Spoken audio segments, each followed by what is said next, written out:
Here we go. All right, I call this regularly scheduled and last meeting of this year. If you'll join in the salute to our nation's flag.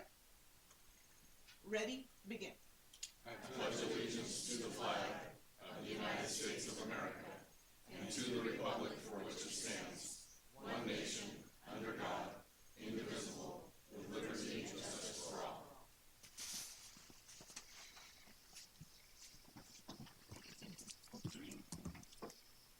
All right. Good evening, everyone. We'll do a roll call and declaration of conflicts of interest, please. Councilmember Abram. Here and none. Councilmember Bixel. Here and none. Councilmember Moniz. Vice Mayor Franco. Here and none. Mayor Bublak. Here and none. All right. Approval of agenda is posted or amended? So moved. Second. We have a motion and a second. Will you call the roll, please? Councilmember Abram. Yes. Councilmember Bixel. Yes. Vice Mayor Franco. Yes. Mayor Bublak. Yes, it passes 4-0. Proclamations, we have an appointment for CDBG grants, which is Community Development Block Grant. And I would suggest to you Abel Rojas, Allison Jeffrey, Beverly Spielman, and Derek Domi. So moved. Second. We have a motion and a second. Call the roll. Councilmember Abram. Yes. Councilmember Bixel. Yes. Vice Mayor Franco. Yes. Mayor Bublak. Yes, passes 4-0. Congratulations and thank you to those four for serving. Municipal Service Project List, Director Fisher.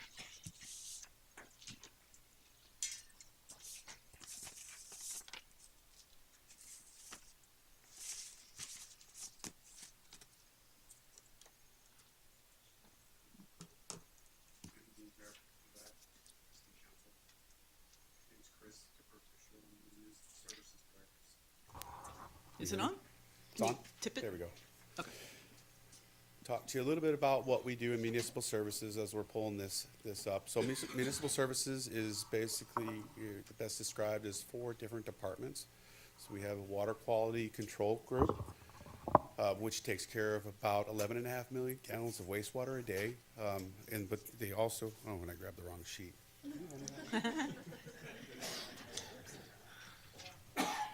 Somebody did that just to mess you up on your first one, huh? I know. That's how it works. Isaac. So what that group does is they actually take water from Turlock, city of Ceres, and then also Keys and Denair. And then we have a utilities group, which they manage. Thank you. They manage all of our water connections, all of our storm, and all of our sewer lines that run throughout this plant.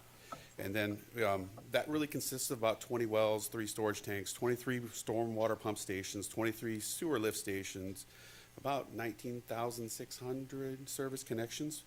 And they deliver about 40 million gallons of water a day to our customers. We are also now including the SRWA, which is the surface water treatment plant. So that's coming online, or that is online, and that's delivering surface water to our customers here in Turlock.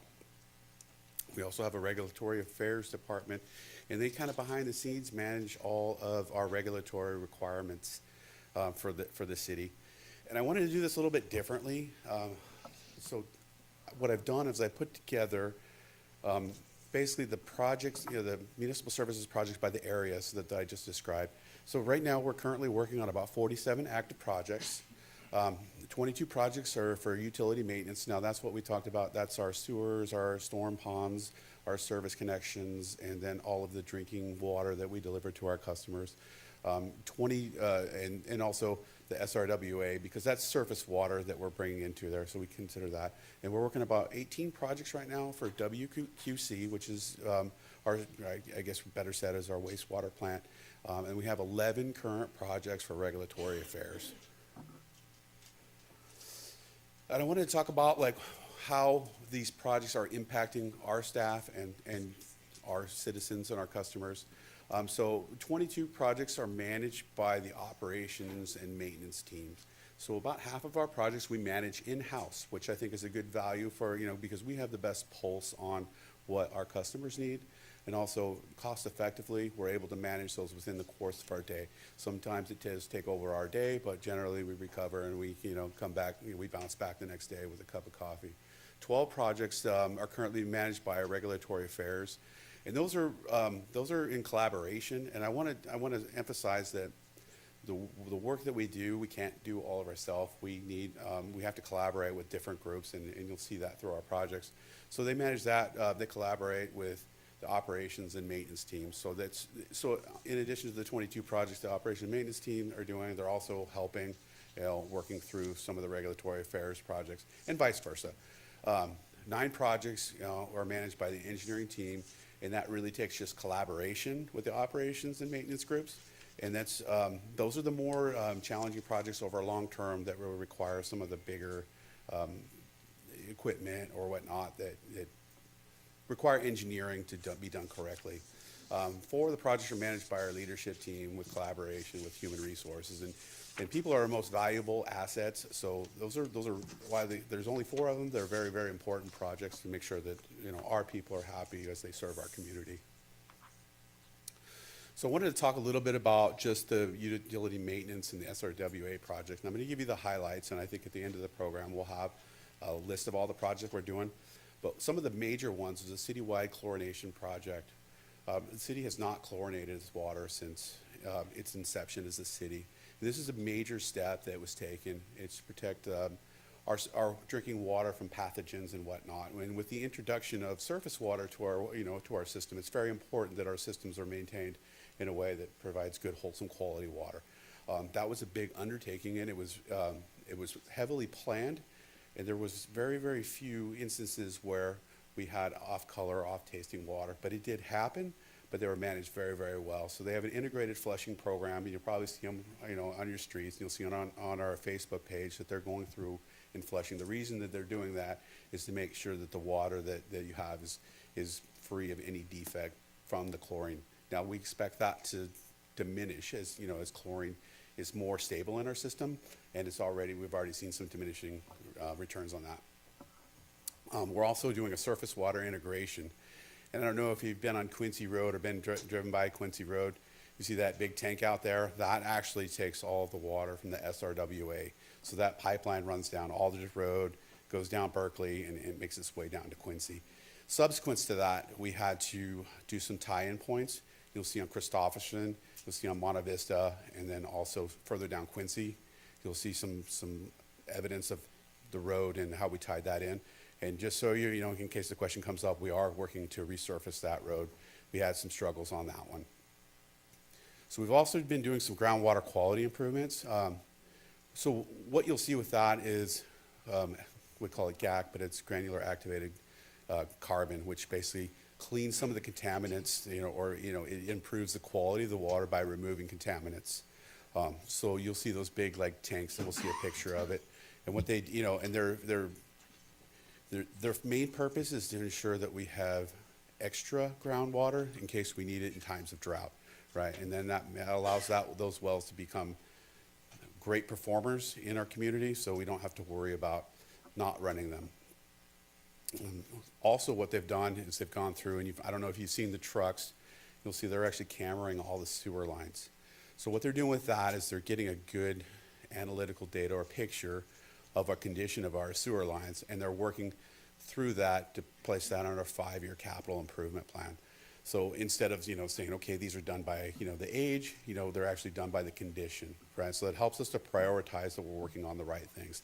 That's a pretty tall ask, because just about every road that you see in here has a sewer line running underneath it. So you can imagine that's going to take a little bit of time.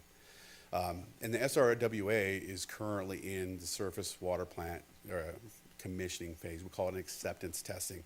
So that's basically, we're going through every process in that plant. We're stressing it out. We're ensuring that it meets the design specification, meaning if we take it and we put it into a situation where it's at the limit, or it's on the ragged edge of what it's designed to do, we ensure that it performs per specification all the way up to that point. And then when it doesn't, we exceed that specification, we ensure that it shuts down properly. You can imagine that's a pretty big plant, and there's a lot of valves and whatnot. I mean, systematically, every single one of those things are tested, and they're found to be appropriate. Additionally, we're doing some groundwater resiliency projects. We're collaborating with TAD to maximize the capacity of Diane Pond.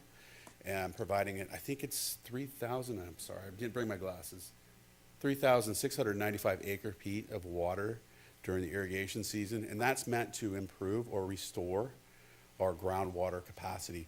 And with the surface water integration, that's also meant to improve our groundwater capacity.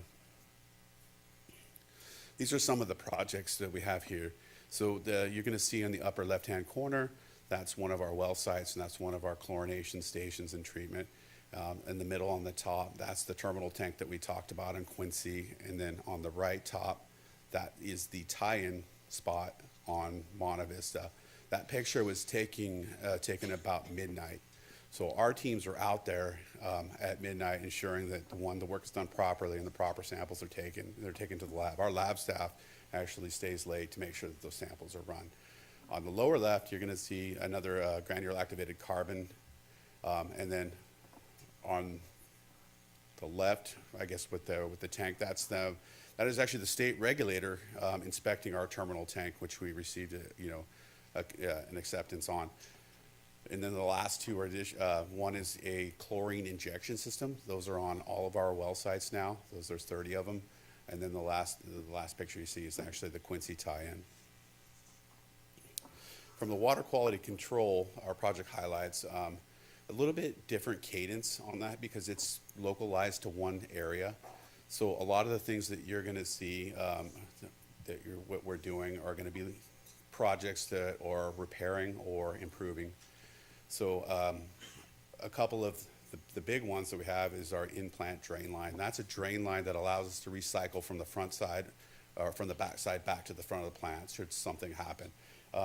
Due to sewer gases, it's heavily corroded. Instead of replacing it, we've found a way to repair it and restore its structural integrity for a fraction of the price without extensive downtime of digging that entire line up. So that's there's a lot of planning that went into that one. The BioTower distributor life extension. A BioTower is basically, it's a giant filter, and it's got a set of arms that spin in a circle and they spread water over it. Well, the thing was 50 years old and it was heavily corroded. And basically what it boiled down to was a significant risk. If it were to fail, it would not be easily repaired. The other challenge that we had on that project was the amount of downtime that it would take to do that. This is a living, breathing organism, right? It's a filter, it's a biological filter. So we had to be really careful about the amount of time that it took to get that done. That project was originally quoted at a 2.5 week time. So our water quality control group, our maintenance, and David Huff, the manager out there, they worked with the contractor and they were able to do all the pre-work on site. So they prefabbed almost everything and they turned it, a 2-week shutdown into a 48-hour shutdown through planning, which eventually saved us a lot of money in rental equipment, a lot of crane time, and really without any, it went as well as it could because there was no ill effects to any type of water quality based on the shutdown that we had. So it was planned to the day, being in the winter for the least amount of impact. A couple of the other things, we're doing a flotator rehabilitation, and that's returning the concrete structurally to where it should be. The secondary clarifier recoating, similar process. These things are concrete. They're all about 50 years old. Wastewater can be corrosive, and some of the gases can be corrosive. And so we're just repairing those and maximizing the life because our water quality control facility is a very well-designed facility. It has, it's a Cadillac, and we're trying to preserve it as long as we can. It's a classic, I guess you could say. Another thing is our plant SCADA. We do most of our work through our SCADA system, which is basically, it's a human interface. I think its definition is supervisory control data acquisition. So you can imagine in a water quality control where you're going to see a computer screen. It's going to tell you everything that's going on in that plant in real time. And unfortunately, our system is really old, and we've been issued an end-of-life statement saying that they're no longer going to support it, and they're no longer going to make parts to fix it. So that can be a bit scary because all of our control and all of our efficiencies are based upon that. Along with that, we'll take the opportunity to replace some of the aging network infrastructure and set that up architecture where our network architecture is robust, meaning if we have a problem, we have secondary backups to it, so we won't see an interruption in our service. Gosh, I can't read. Hit your highlights, don't worry about that. Sorry. Yeah.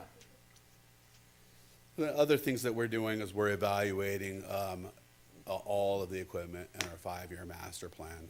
It's really important that we get good analytical data to understand where we need to be and assess our risk, right? So our money's best spent on the things that matter the most, and and that way we can drive performance over the years without, significant risk or increasing, costs. The other thing that we're doing is we're going to a more proactive maintenance program in all of our departments, and that means that a lot of times we're going to be looking at our maintenance plans, understanding where we gone wrong, look at the history that we have, and then incorporating condition monitoring, which means I don't know the best way to explain it, but it's a way to predict a failure before it happens. But it really just gives us that added decision-making power, because if we wait till something breaks, it's definitely more costly because then you incur rental. But if you can understand that it may fail and you can make an educated decision, it actually ends up costing you less money and you have less downtime. We are performing a sewer rate study, and then we are completing our annual performance evaluation in the annual operating plan as required by the state. So there's a lot of work being done in the WQC. This is actually the picture of the replacement. So that crane was on site, and it was about 8 hours, and they were done, and the rest of the time was just finishing up, bolting it back together. But basically, at the end of the day, we added 50 years of life to that asset, in a period of 2 days. Our regulatory affairs project highlights. We're looking at we are currently running through a 1, 2, 3 TCP mitigation project, and what that is it's identifying areas that our wells are underperforming for TCP, and TCP is best explained through the use of pesticides in the valley, and then it's been somewhat of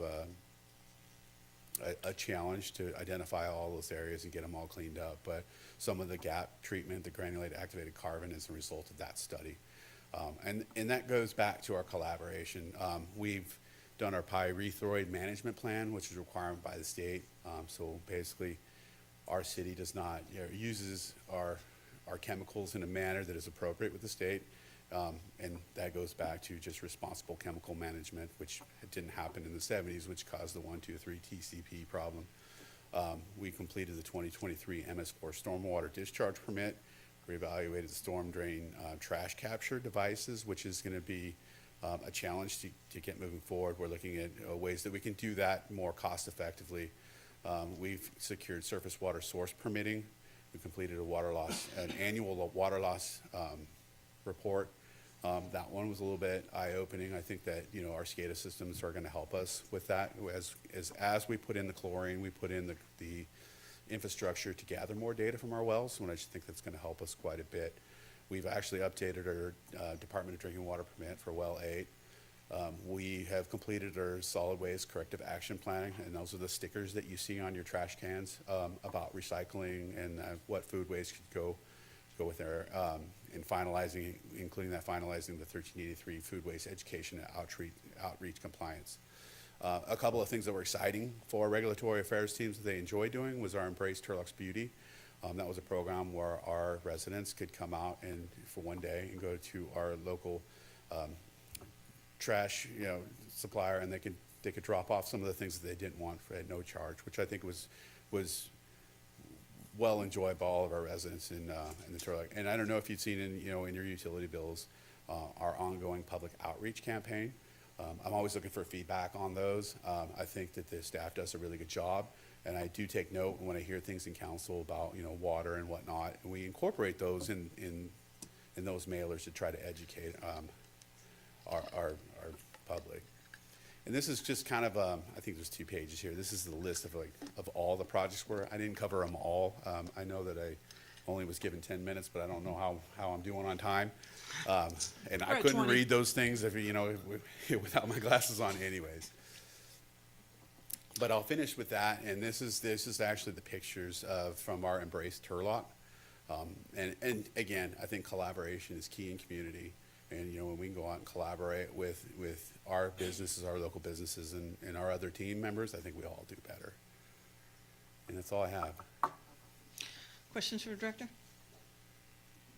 Questions for the director or in public? Come on up.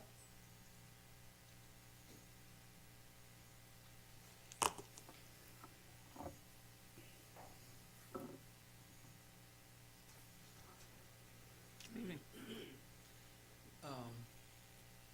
Is this working? Yes. Oh, okay. At Palm and Canal, you're using that as a storage area for a project. Maybe you talked about it. I'm just curious what project that is.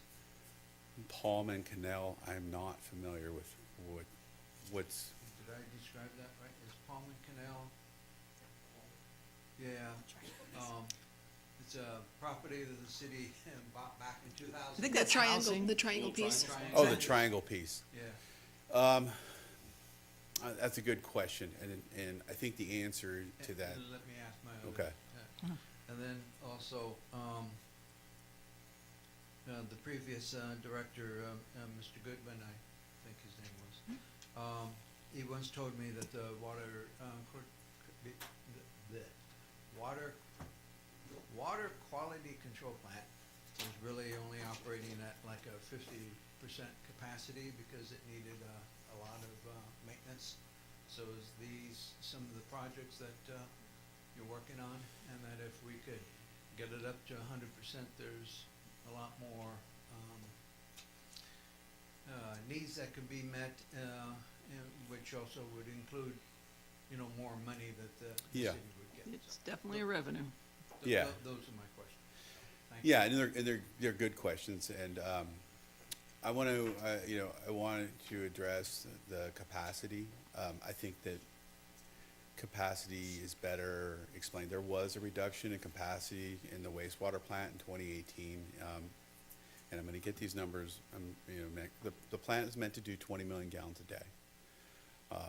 There was a change in the discharge requirements. We required additional nitrification, meaning it's nitrogen removal, so that the water that we discharged would meet that specification. So, and I can't remember the exact name of the process that was installed in it, but it was a process that was meant to increase the amount of removal of nitrogen from that plant, which means that it slowed the plant down a little bit.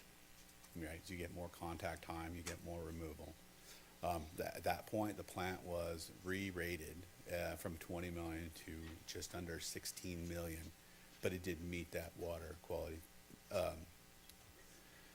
The current plant runs about 12 million gallons a day. We always reserve 15% capacity, ensure that there's any type of loading or upset in our industries in order to make sure that we maintain compliance, which leaves us with 2.2 million in reserve capacity or excess capacity that we could potentially do all, we can potentially take on more industrial users. Now, I think the big thing on deferred maintenance is it implies significant risk.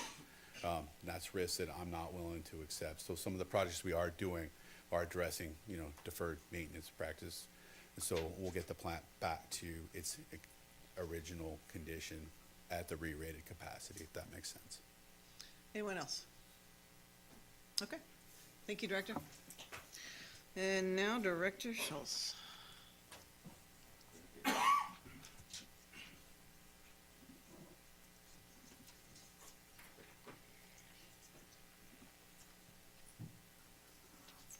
we just jump over with this one? Everybody's putting it in small print. Bigger print for me. Oh, good for you. Good evening, Mayor, Council, and citizens. Let me give you a quick update on our project list. I'm only going to cover the highlighted ones, and then I'll move into our roads program, give a little more detail on that. First, I'm going to start off with our signal coordination project. The scope of work is replacing existing traffic signal controllers and installing new controllers capable of operating signal timing plans. This will help traffic signals operate more efficiently and reduce delays. This includes the following areas: East Monte Vista at Gear Road, Olive, Colorado, North Berkeley, West Monte Vista, at Tegner, south and northbound 99, Countryside and Golden State. Gear Road at Hawkeye, Hadris, Tuolumne, Minnesota, Regis, Monte Vista, and Golden State Boulevard at Olive, Main, Crane, Marshall, East Avenue. And we plan on having these up and running by February. So that's a big project for us, and I know the community will be happy once we get those in place. The next project I want to talk about is Montana Park, Phase 2 improvements. Our design is at 90%. Our playground and fitness equipment have already been ordered. The project's going to go out to bid in April, and we're going to award it in June, construction in the summer. I want to talk about the funding on this because it's a little bit different. We received $2,386,000 from Prop 68, Stanislaus County for $200,000, and Senator Alvarado Gil $435,000. So first time that I can remember having a project funded in that way. So we're very proud of that. And I'm sorry, Councilmember Moniz isn't here. But Columbia Pool improvements, kind of an update to the timeline. Construction's going to start January 3rd. We'll see heavy equipment rolling in on the 8th, and that's when we'll really start seeing a lot of work happen. Milestones include Romtech pump and chemical building, which will arrive late February, early March. The concrete masonry wall, which we're going to do a mural on, that'll be in March. Our public restroom buildings and shade structures will arrive in April. Landscaping in May, and we plan to have swimmers in June. Yes, we're very, very excited about that, and we will be memorializing different aspects of that project. So hopefully, maybe monthly, we can do a little PowerPoint where we'll just run it so people can see what's going on. The last project I want to talk about is our HVAC replacement project. It was in various locations. We had 13 units that we were going to replace at the city. So far, we've replaced 2 units at Animal Services, 2 at City Hall, 2 at Fire Station 31, 5 at WQC, and the last 2 units will be installed later this month at Fire Station 32. Now I will move on to the roads. Our construction contractor, Cal Valley Construction, has paved the following streets. I'm going to read them to you because I think it's more impactful if we get to hear what we've actually done out there. North Orange Street from West Main to Flower, Flower Street from North Sodaquist to North First, Spruce from South Avenue to High Street, Locust from Vermont to West Main, Julian from Sodaquist to Grant, 20th Century from Golden State to Gear, Delbon from Olive to Colorado, Miraflores from El Paseo to Murphy, Corello from Marley to Sierra Vista, Fosburg, and Wayside. They've all been paved. All concrete work is substantially completed on Kerrigan from North Johnson Road to North Quincy, Old Vineyard from East Marshall to East Canal, and East Avenue from Golden State to Daubenberg, with the exception of a small segment that is county. The contractor will grind and pave as soon as weather permits. Park and Julian from Grant to North First will be paved once the water main replacement project is completed and weather permits. So we're timing out on our roads program very well. Gosh, I forgot to move my slide. I was so excited. There you go. I was watching you, not the slide. And I hope you guys can see that. So now we're going to move into our design process. We have consultants continuing to work on the 22 streets that council approved for design April 25th. Bid packages are being developed for construction next year. You can see those streets up there. Gear Road is at 30%. Staff anticipate a public meeting will be held in March or April, with the following that up with a presentation to council. Additional street sections are being considered for new design and task orders for the 3 design consultants and will be presented to the council for council consideration earlier next year with the goal of developing shovel-ready projects. Staff also issued a request for qualifications for construction management, inspection services, statements, qualifications, and have reviewed and interviewed and have interviews scheduled for early January. Staff anticipate master agreements with the selected firms will be brought to council for consideration in February. For roads information, you can go to cityofturlock.org, go to the streets and traffic tab, and then go to roads program. This has been all gas and no break as we're accelerating, and we're just now building the energy as we continue to get these projects shovel ready, and we're going to continue to see this. And before I wrap up, I really want to thank all the staff who have been working on these projects. There's been a great deal of work that they put in, a lot of due diligence that they put into these, and they're going to impact our community for the next several decades. So thank you to all the staff who worked so hard, and I'll be happy to answer any easy questions. Easy questions? Did I make that clear? Well, that stopped everybody. I know that the vice mayor was encouraging some energy drinks to the road doctor, so I think it seems to have worked. He's No moving more. fast. No more. I can't keep up. Let's open it to public on the roads and the municipal services. Okay. Thank you for everything. It's wonderful. Thank you. All right. Now we move on to public participation. This time set aside for the public to directly address us for 3 minutes. And I do have a few cards, so I'll start with those. Karen, shall I? I would ask you for indulgence. Do you want me here? Yes, please. Okay. I'd ask your indulgence for setup. You probably, do you want the public to see it or us to see it? Pardon me? Do you want the public to see that or us to see I that? would like you to. Okay, fair enough. Just asking. This is for you. I apologize. I don't have this. Oh, we'll share. Hold on. We can share. Go ahead. We're good. We're good. Good evening. My name is Karen Scheller, and I'd like to bring your attention to some major concerns I have regarding the Turlock Animal Shelter. I'm here to be the voice of this loving and beautiful soul. His name was Kirkland. He was euthanized on October 24th of this year, despite my having rescue established for him. This is absolutely beyond reprehensible. To give you a little background, I volunteered at the Turlock shelter for over 13 months. I volunteered thousands of hours of my time. I donated over $3,000 and traveled more than 1,000 miles transporting dogs to rescue, adoption events, and medical appointments. I personally saved over 60 dogs that went either to rescue or were adopted through the 30 adoption events that I held throughout Turlock on behalf of the Turlock Animal Shelter. I hope this represents to you my commitment and passion for these animals. I was prepared to help countless others, but unfortunately, I was dismissed from volunteering. I am not alone. Over the last 18 months, 6 volunteers have succumbed to the same treatment. This treatment includes intimidation, exploitation, and bullying by shelter staff. There has been nothing but a revolving door of compassionate volunteers that have been dismissed. Shelter staff only supports volunteers' efforts when it personally benefits and reaps praise upon the staff itself.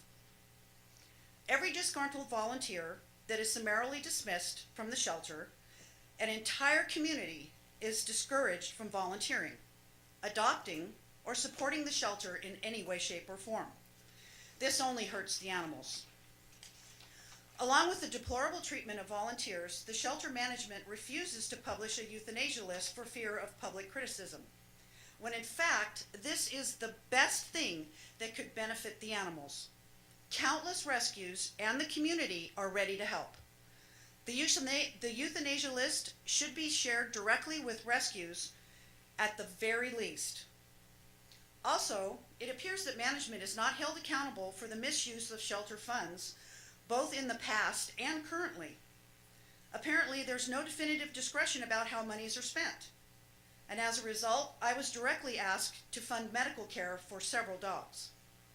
I want answers to the mistreatment toward volunteers, why the animals are used as pawns, and I call for a definitive plan for changes within the management of the shelter itself that benefit both volunteers and the animals. Thank Will you, the Ma'am. city council, Ma'am, that your time is up. You can submit your name and address, and we'll have somebody from staff contact you. Thank you. Michael, you're next.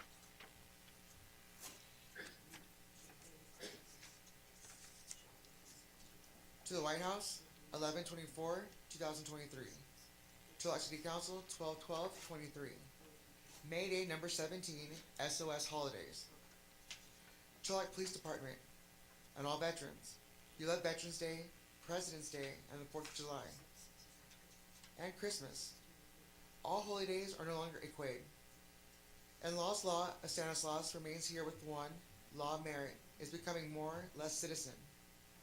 NAAP SAC, hold back. Plan A, First Family Merit Badge.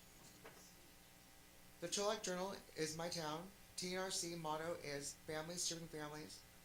My favorite troop is number 32, 21, and 22.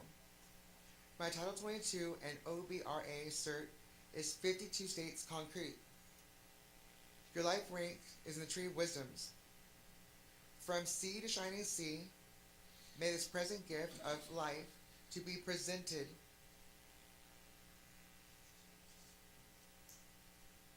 mark this day and in time and its history.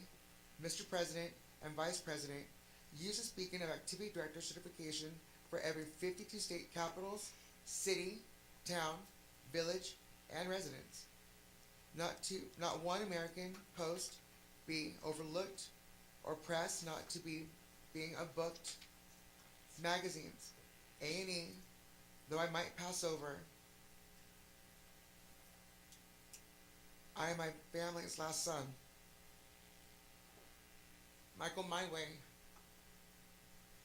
Your final word, Mr. President, without your permission. This note letter informs, please make a new proclamation for boycotting government in Japan, 4-year-long boycott, homelessness, holiday, Grandparents' Day. Thank you. Ma'am, did you want to get that picture real quick? Mitchell?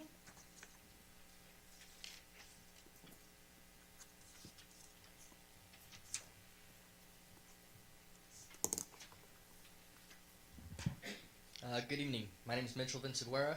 I'm a field representative with the Carpenters Union out of Local 152 in Manteca, but my area covers Amador, Calaveras, Tuolumne, San Joaquin, Stanislaus, and Merced counties. I'm here tonight to request the City Council adopt labor standards.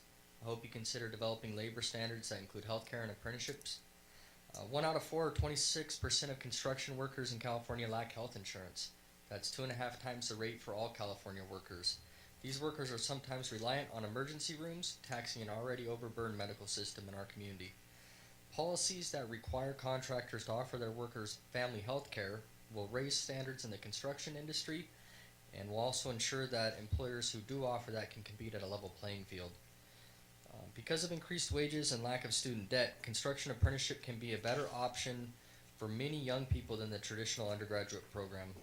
Construction apprenticeship programs are a proven escalator to the middle class, training tens of thousands of construction workers every year at no cost to taxpayers, and policies that require the utilization of apprentices develop a pool of skilled labor in our local community who can work on future projects. I'd like to have a conversation with anybody who's interested in how we can go about that. Can I leave my business card? Please, if you'll just give it to one of the clerks, please. Thank you very much for your time. Thank you. I have no more cards. Are there other people who wish to speak in public comment?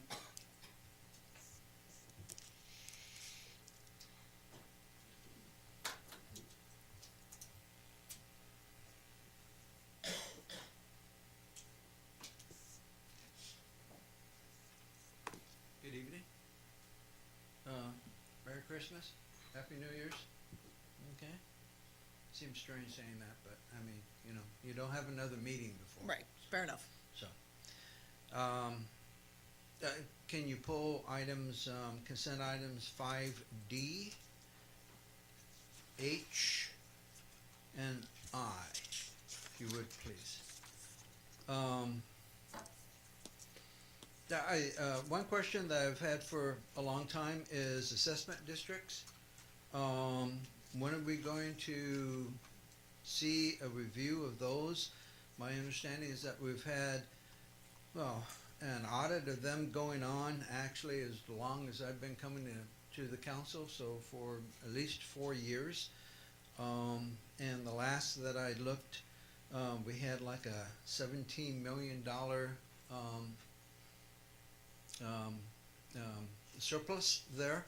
So it seems that some people are being overtaxed. So I'd like to know when we're going to find out what's going on with the assessment districts. Then also, I would say we need more police officers, and anything that the council can do to make it easier to recruit more officers. I'll give an example on Gary Tuolumne. There has been this homeless couple that have made Gary and Tuolumne and Gary Road their living room for, I don't know, at least 6 months now, okay? And a lot of times they have their stuff in a shopping cart, okay? Matter of fact, this evening, I didn't call in to dispatch. I saw them at 4:30. They had their own cart, and they had a shopping cart plus some other stuff that they were dragging along. And I know that they've been told many times not to do that. I think it was Sunday, I called into dispatch about that at, I forget exactly what time it was, but they were watching the football game, the 49ers football game. And about 6 hours later, when I was able to watch it, I actually heard the event that the announcers, it was so loud that I could hear it about 100 feet away. It took 4.5 hours before before the officer could respond. 4.5 hours. And he apologized to me. It's not his fault. And he said that, he had tried to respond multiple times and had gotten called away to higher priority. So that's an example of needing more officers. Thank you. Anyone else for public comment? Come on. All right, so this weekend I was in Houston, Texas, and it's like a pretty big city there. That's like 2 million people-ish. And something I noticed about Houston is that there was very few homeless people. Like throughout my 4-day time there, I maybe saw 12, 13 homeless people. And granted, I'm in like the heart of the city, proper downtown Houston at a conference. And then just walking here to from my car into City Hall, there's 6 homeless people. Which, I mean, how can a city of 2 million people have barely any homelessness when Turlock, which has 72,000 people, we have homeless people all scattered out through our downtown? I'm not sure exactly what their homeless policy is. I was trying to Google it now, but their website is semi-confusing. I'm just not familiar with it. But when I figure that out, I'm gonna email it to you guys, because I think that's just crazy to think that a city that size has such a lack of a problem of it. I'm not sure what they're doing there, but congrats to Houston. And funny enough, I kept on calling Houston while I was there. Like I got made fun of that just because of the city around us. But it was a great time I had there, and I want to see whatever their policy is doing being adopted here so that we can better combat our homelessness. Thank you. Anyone else? Okay, let's close public comment. Move on to motion waiving reading of all ordinances on the agenda except by title. So moved. Second? We have a motion and a second. Will you call the roll, please? Councilmember Abram? Yes. Councilmember Bixel? Yes. Vice Mayor Franco? Yes. Mayor Bublak? Yes, passes 4-0. All right, consent calendar, item D, as in David, H as in Henry, I as in Ida, and L as in Lincoln will be pulled. Are there any others before? If not, then a motion? So moved as amended. Second. We have a motion and a second. Will you call the roll, please? Councilmember Abram? Yes. Councilmember Bixel? Yes. Vice Mayor Franco? Yes. Mayor Bublak? Yes. Passes 4-0. Okay, item D, David, is the proclamation for local emergency. I'm going to go ahead and open it to the public. Ron?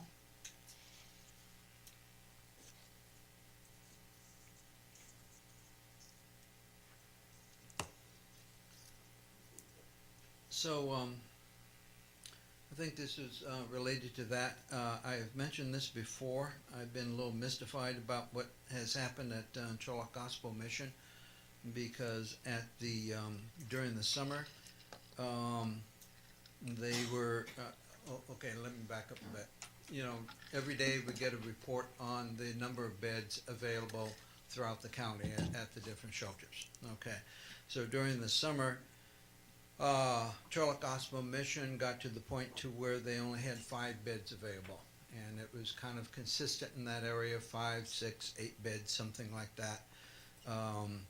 And then at a certain point, about, I don't know if it was a month ago or 2 months ago, it dropped suddenly down to 30 beds available.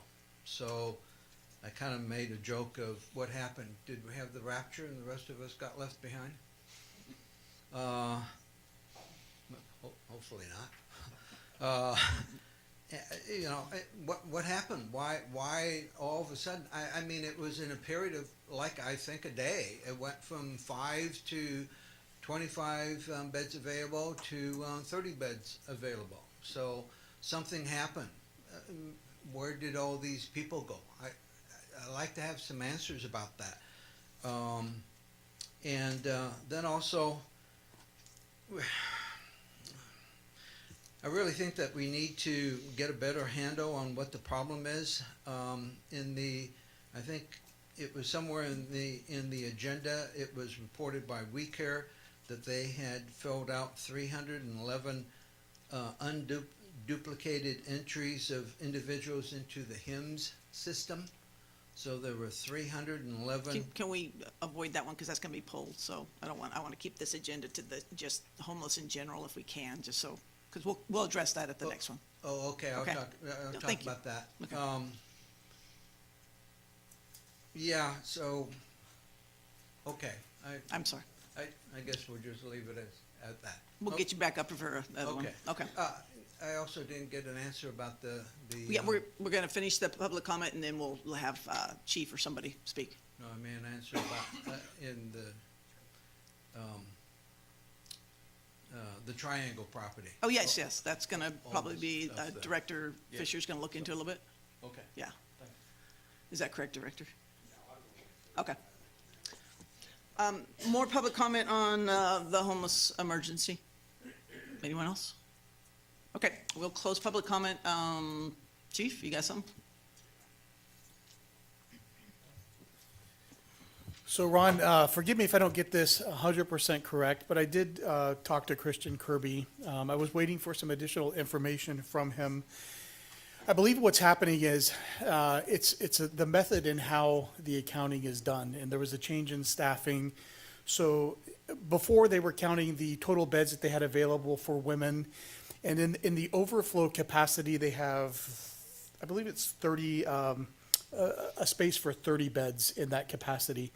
So that's where that disparaging number is. So if they just had females in the shelter, they would, those numbers would be different, or they would have room. But for example, if they have a father with children, they would accept them in the shelter, but they would take that overflow capacity space because they keep them separated from everyone else. And again, I'm waiting for some additional information on that, a little bit more clarification, but that's kind of where the numbers go. In terms of, I owed you an answer from the last time that we did the emergency, which was last month, also on WeCare, and how those numbers are provided is based on an estimate of the night before. So WeCare has to reach out to the county and let them know what the total bed capacity is. So for example, if the night before was 45 beds that they used, then they would assume that they would have 45 people using it the night before. They're leaving 4 beds available for use. But again, it's just an estimate. Any questions for Chief? Okay. What is the will of council? Move to approve. We have a motion Second? and a second. We call the roll, please. Councilmember Abram, Yes. Councilmember Bixel, Yes. Vice Mayor Franco. Yes. Mayor Bublak. Yes, passes 4-0. Thank you. Item H, Henry, Councilmember? Yes, I don't know, would this be Director Schultz, or Mr. Vargas? My question is if one of the two of you could go over kind of what the cameras have been for and kind of the impact that, they've had, and if you can give us a preview kind of on the long-term plan for what the future will hold, please.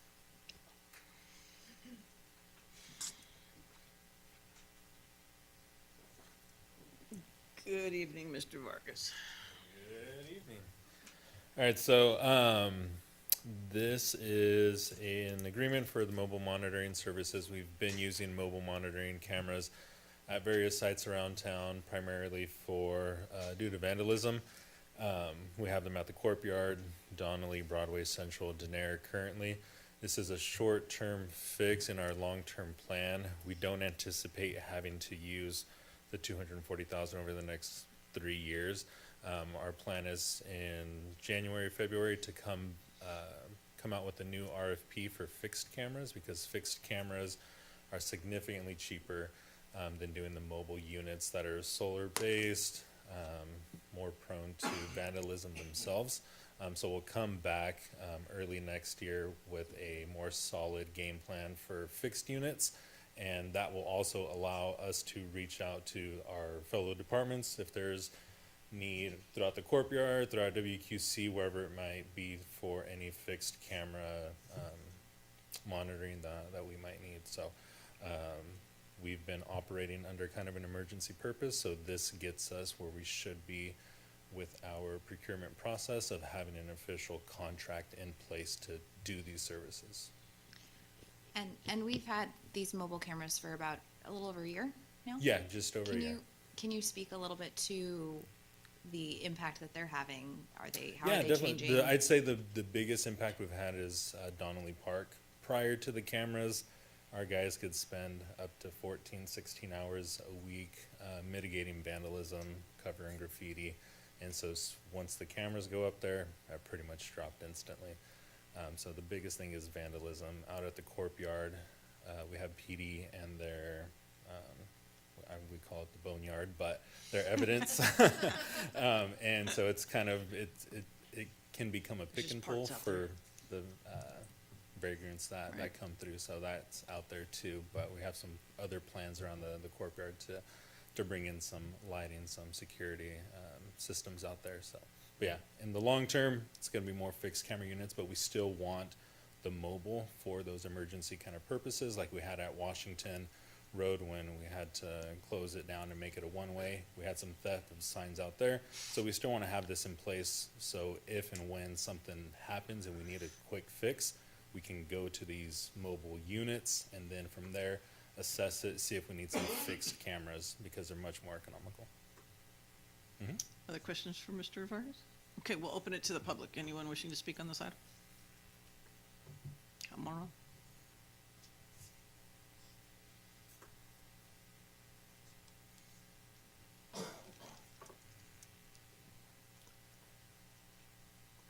So let me see what can I say. So I'll just give my observations in the past couple of days at Dinner Park, okay? Because you have a mobile camera system there.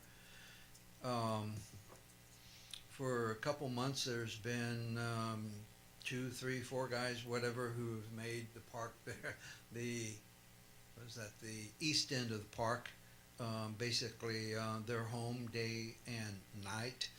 I know that, was it Saturday, Sunday? What's today? Tuesday. Tuesday. Still. It was Sunday. You know what I'm going to talk about. To where actually I drove by. They had a fire going. Okay, I called dispatch about that. The fire department, the main station just down the road was sent. Evidently, they put the fire out.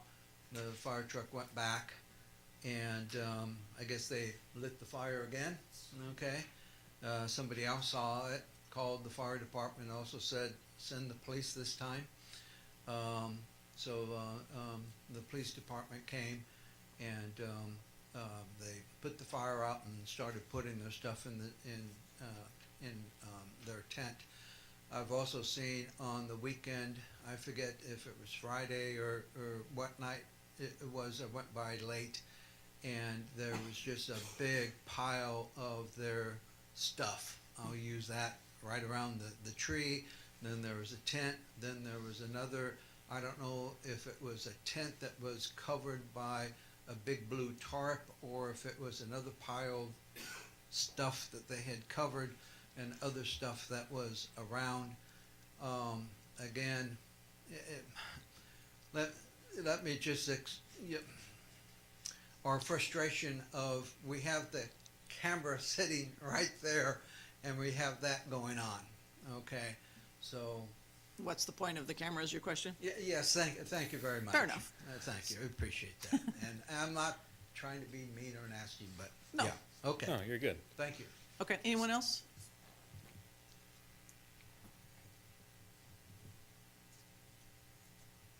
Yes, Milt Treeweiler. Yeah, I want to just speak to the issue of the council has not done anything in the last 3 or 4 years, or at least 3 years, that would help or provide housing for the homeless. This is specific to this crime, the cameras.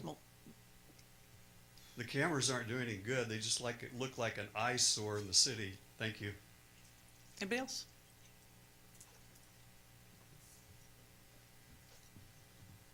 Travis Regallo. I'm actually excited to hear that some of those locations are looking for permanent cameras, so that's a good solution. Definitely considering like you said, the price of the temporary cameras. I'm looking at the price figure, and I just wanted to know. It doesn't really state like how many cameras there are. Is this for the price of the existing cameras in the existing locations, or is this the goal that you're gonna get some of those cameras replaced with permanent cameras, and then utilize these or potentially more cameras in different areas that might be high crime or high traffic? Is it a tool that you're looking to expand into for the police department to look into those high traffic areas to put permanent cameras, or is this just for the current locations? I guess the main thing is the price tag for how many cameras or how many blocks or safe locations are we looking at? Anybody else? Okay, we'll close public comment, and if you can try and speak to some of those, then maybe Chief a little bit. Okay, so I can do it. Okay. Same time. Rochambeau. So all right. So to Ron's concerns, the stuff that you're talking about that's in a pile isn't necessarily a crime in itself. These cameras were for the vandalism and crimes in progress.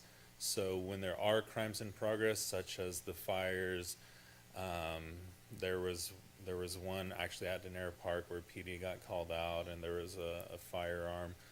So those are primarily for the vandalism and crimes in progress. So we do get notified because they are live monitored. We do get notified when that stuff does happen, whether it's a message, an email with footage. I actually just got an email over last night because there was a fire that was also lit in Central Park.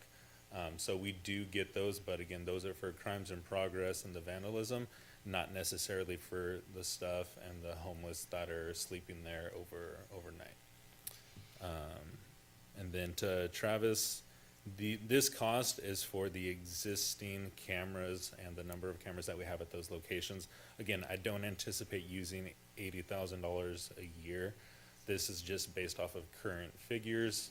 Will come in just because of the difference with the fixed cameras versus the mobile units, where it's going to be two separate contracts. So hopefully we get some more bids with the fixed units. So those will be significantly less expensive, and as needed, we'll work with PD on if they have any high traffic areas, or if they're noticing high vandalism or crime in certain areas, then we can explore putting fixed units at those locations. Anything? Chief, you got anything to add? No, other than, Ron, I was that second caller who called in that fire at the park. And again, the security company also alerts us to that stuff, and it goes in the queue in terms of calls. It makes these folks aware of what's happening at the park. We see it. We're addressing it. December 15th is coming soon. We will be closing the parks at 10 p.m. and hopefully that will mitigate that problem of some of the fires. But this system did alert us to a fire that was going on at Broadway Park that we may have not otherwise been aware of. So it's helpful, and I think that it will be even more helpful when we close the parks down at night. If we see a vehicle pulling into the parking lot because there's vandalism and a lot of illicit activity, it will send us that alert at that point. But the goal is to get these cameras up and running not a mobile solution, but a fixed solution, which is less expensive, and then tie that into our Fusus camera system, real-time crime center. Chief, can I ask you a question? In regard to Friday, the 15th coming up here, are we going to tell Crime Tech that when they see people in after dark to let us know, because then it is considered an active crime? Yeah, we've asked them to just report actual criminal activity because we have had people in the parks, homeless or Sure. or otherwise. But at night, At this can we? point, yes, after the December 15th, parks are closed, so they'll have new instructions from the city team as to what they need to report. Now, as we talked about before, it doesn't mean that we'll necessarily have a staff member right then to go out and address that, but at least we're aware of something going on out there and able to take care of it. Put a hologram over them. Any other questions? All right, what is the will of council? Move to approve? Second.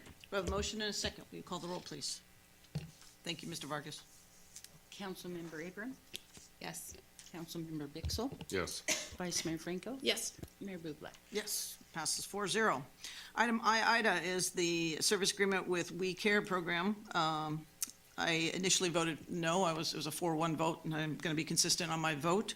But I will open it to the public at this point. I think, Ron, you had something to add?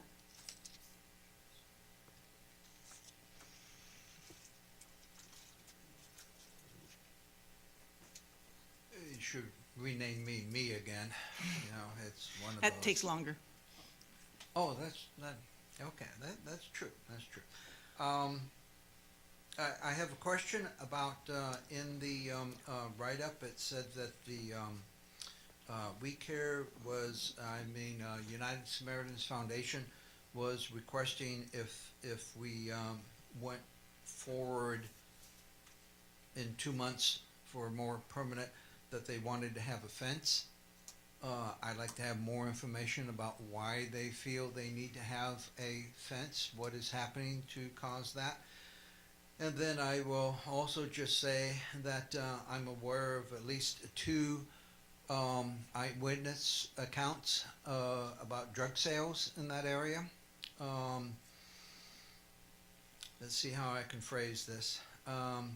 It seems like we've spent taxpayer money to be able to congregate a lot of the clients for the drug dealers in one particular area, and they've taken advantage of that by sitting outside on, 3rd Street, to be able to sell their product to their clients. And their clients can, leave the day center and just walk outside and get the product that they desire, use it if they want at that time. So it seems to me that is an issue that needs to be addressed. Are we doing a certain amount of harm while we're doing a certain amount of good? So I'd like to see if that can be addressed along with the question of why do we need this fence? Thank you. Anybody else?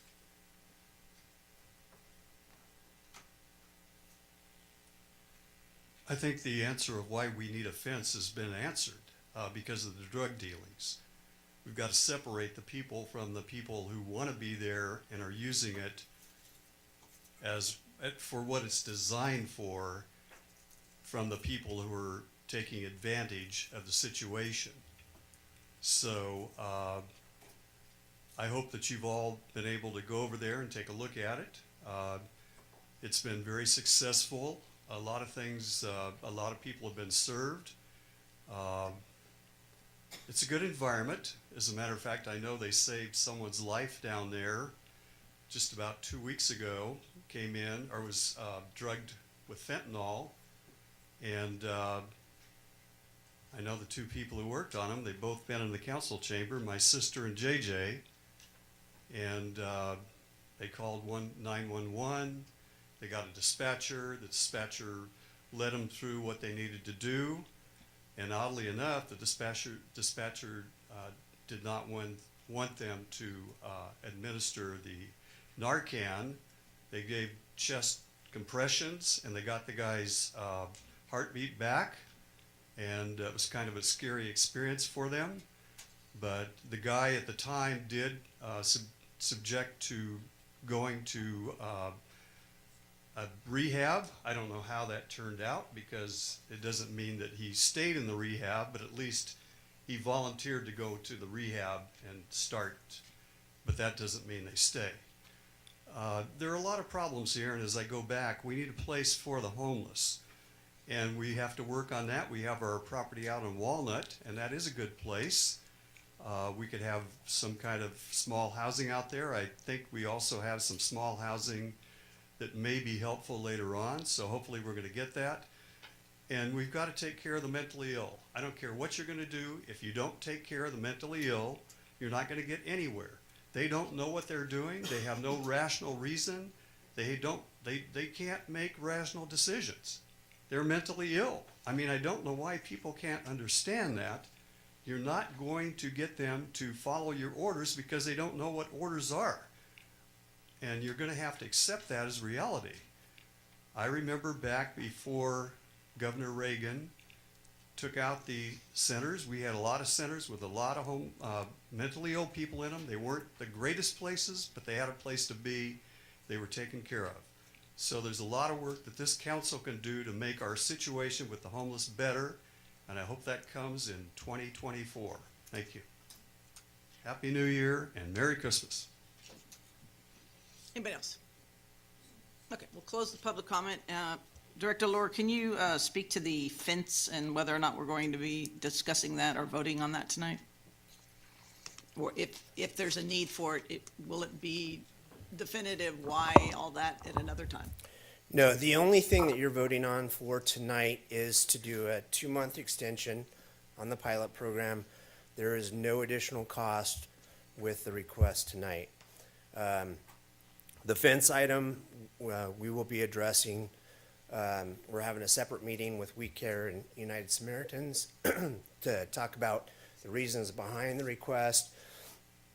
As the report mentioned, it was noted that there are security and safety concerns, which is promulgating the fence request, but I don't have more detail than that at this point.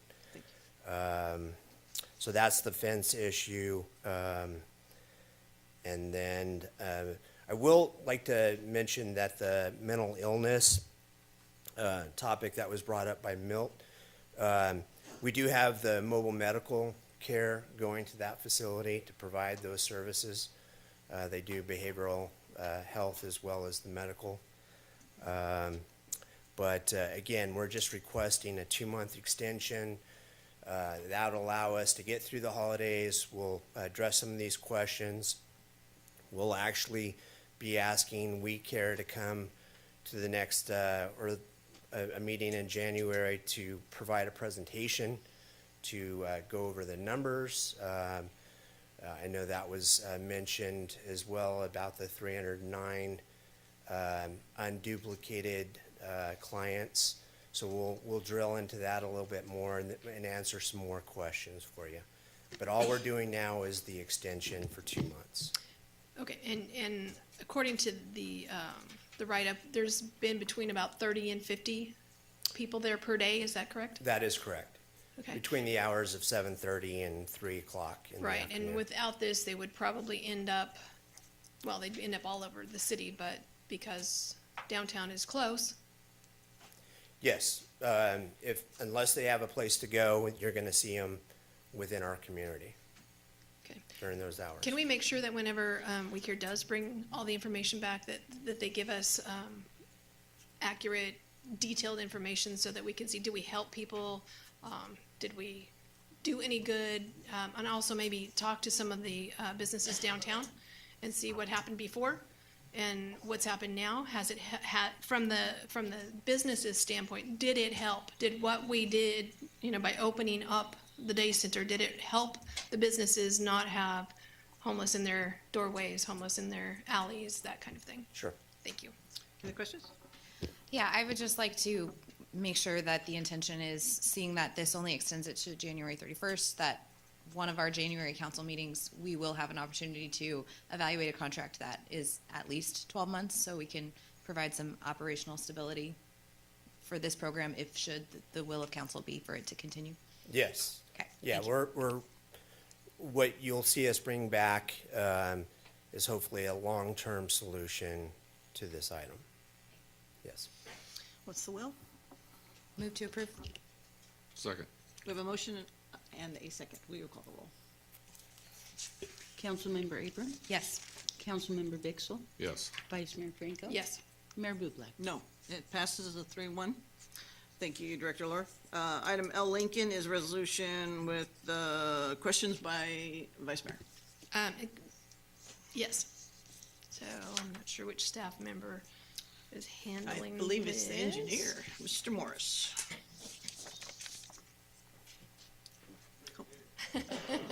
He'll Thank listen while you. he walks. Yeah, I'm questioning why we are doing a landscape in the landscape medium and not just having concrete, because someone has to get out there and mow the lawn or take care of the trees, etc. And it seems like a very dangerous intersection to have someone do that in, and also a waste of water. So those are, why are we having landscaping there and not just a median? Great question. Wasn't ready for that one. You want to go back to your chair and start up? This is just for the design of it, and so by approving this on, we can look at those issues through the design. First, they got to start out, get the topography of it, work up design, give us the plans to review, and we'll have time to review those and go through. Okay, yeah, I do like, I like it there. I'm just wondering why we're putting All the landscaping in it. Yeah, Okay. thank Well, you. make note of that. Thank you. Well, and wouldn't it make sense to let the design people know our desires versus let them bring us yes, something and when then turn they- around and redo it? Yes, we give them some direction. They give us plans, 30%, 60%, 90%. So that at those times, that's when we interact with them and make the changes. Isn't some of it about not traffic calming, but traffic stopping? If somebody gets in a collision, it needs to hit something to stop it, so it doesn't keep moving? Not necessarily. Never? No. You got the curb, they have to jump over the curb with the median. I've seen it all the time. Okay, let me open it to the public.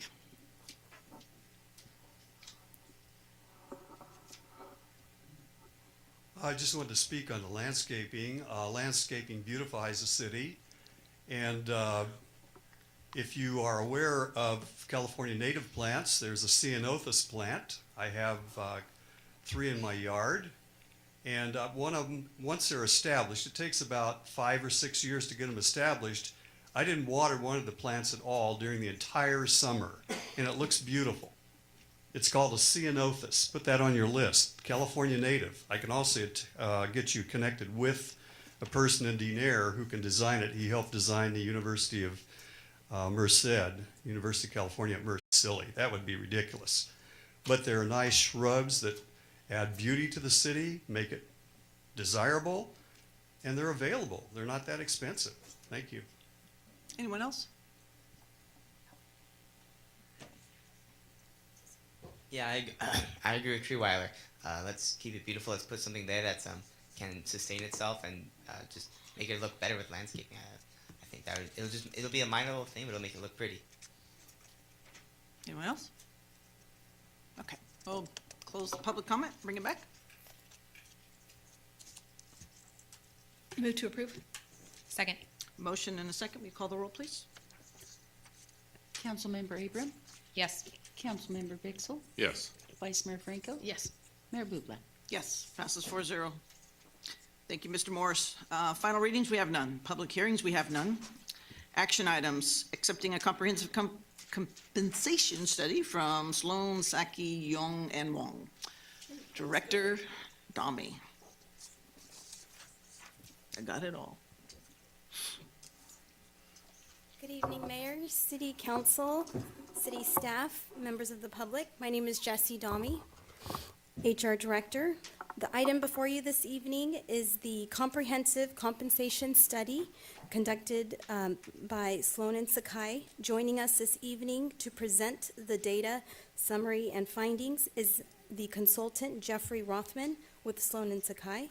And the next steps will be to meet with department directors and the labor groups next Wednesday, December 20th. Thank you very much, Jesse. Madam Mayor, members of the council, good evening. My name is Jeff Rothman. I just have to figure out how this is going to move forward. Ah, there we go. Incredible. Beautiful. Technology. I lead the consulting group for Sloan, Sakai, Young, and Wong. The group is called Management Strategies. You may recall that I was here, I don't know, 5-6 months ago discussing a project to conduct both a compensation and a classification study for the city. I want to thank the council very much for approving the contract with us, and I hope our report this evening will confirm that your selection was a worthy one, and that there is some quality in terms of our process, or in fact, substantial quality.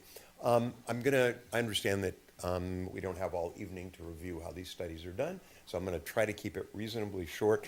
We have a copy of the full report. I believe that's been provided to each member of the council.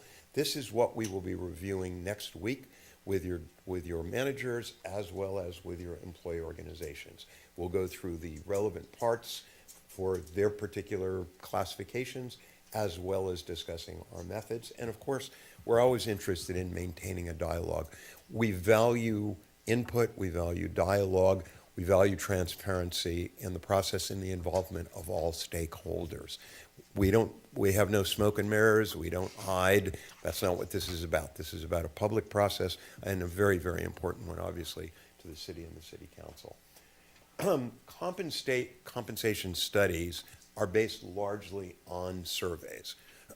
Actually, there are two elements to compensation studies. We did one part. There is a second part you could do as well. One part is internal.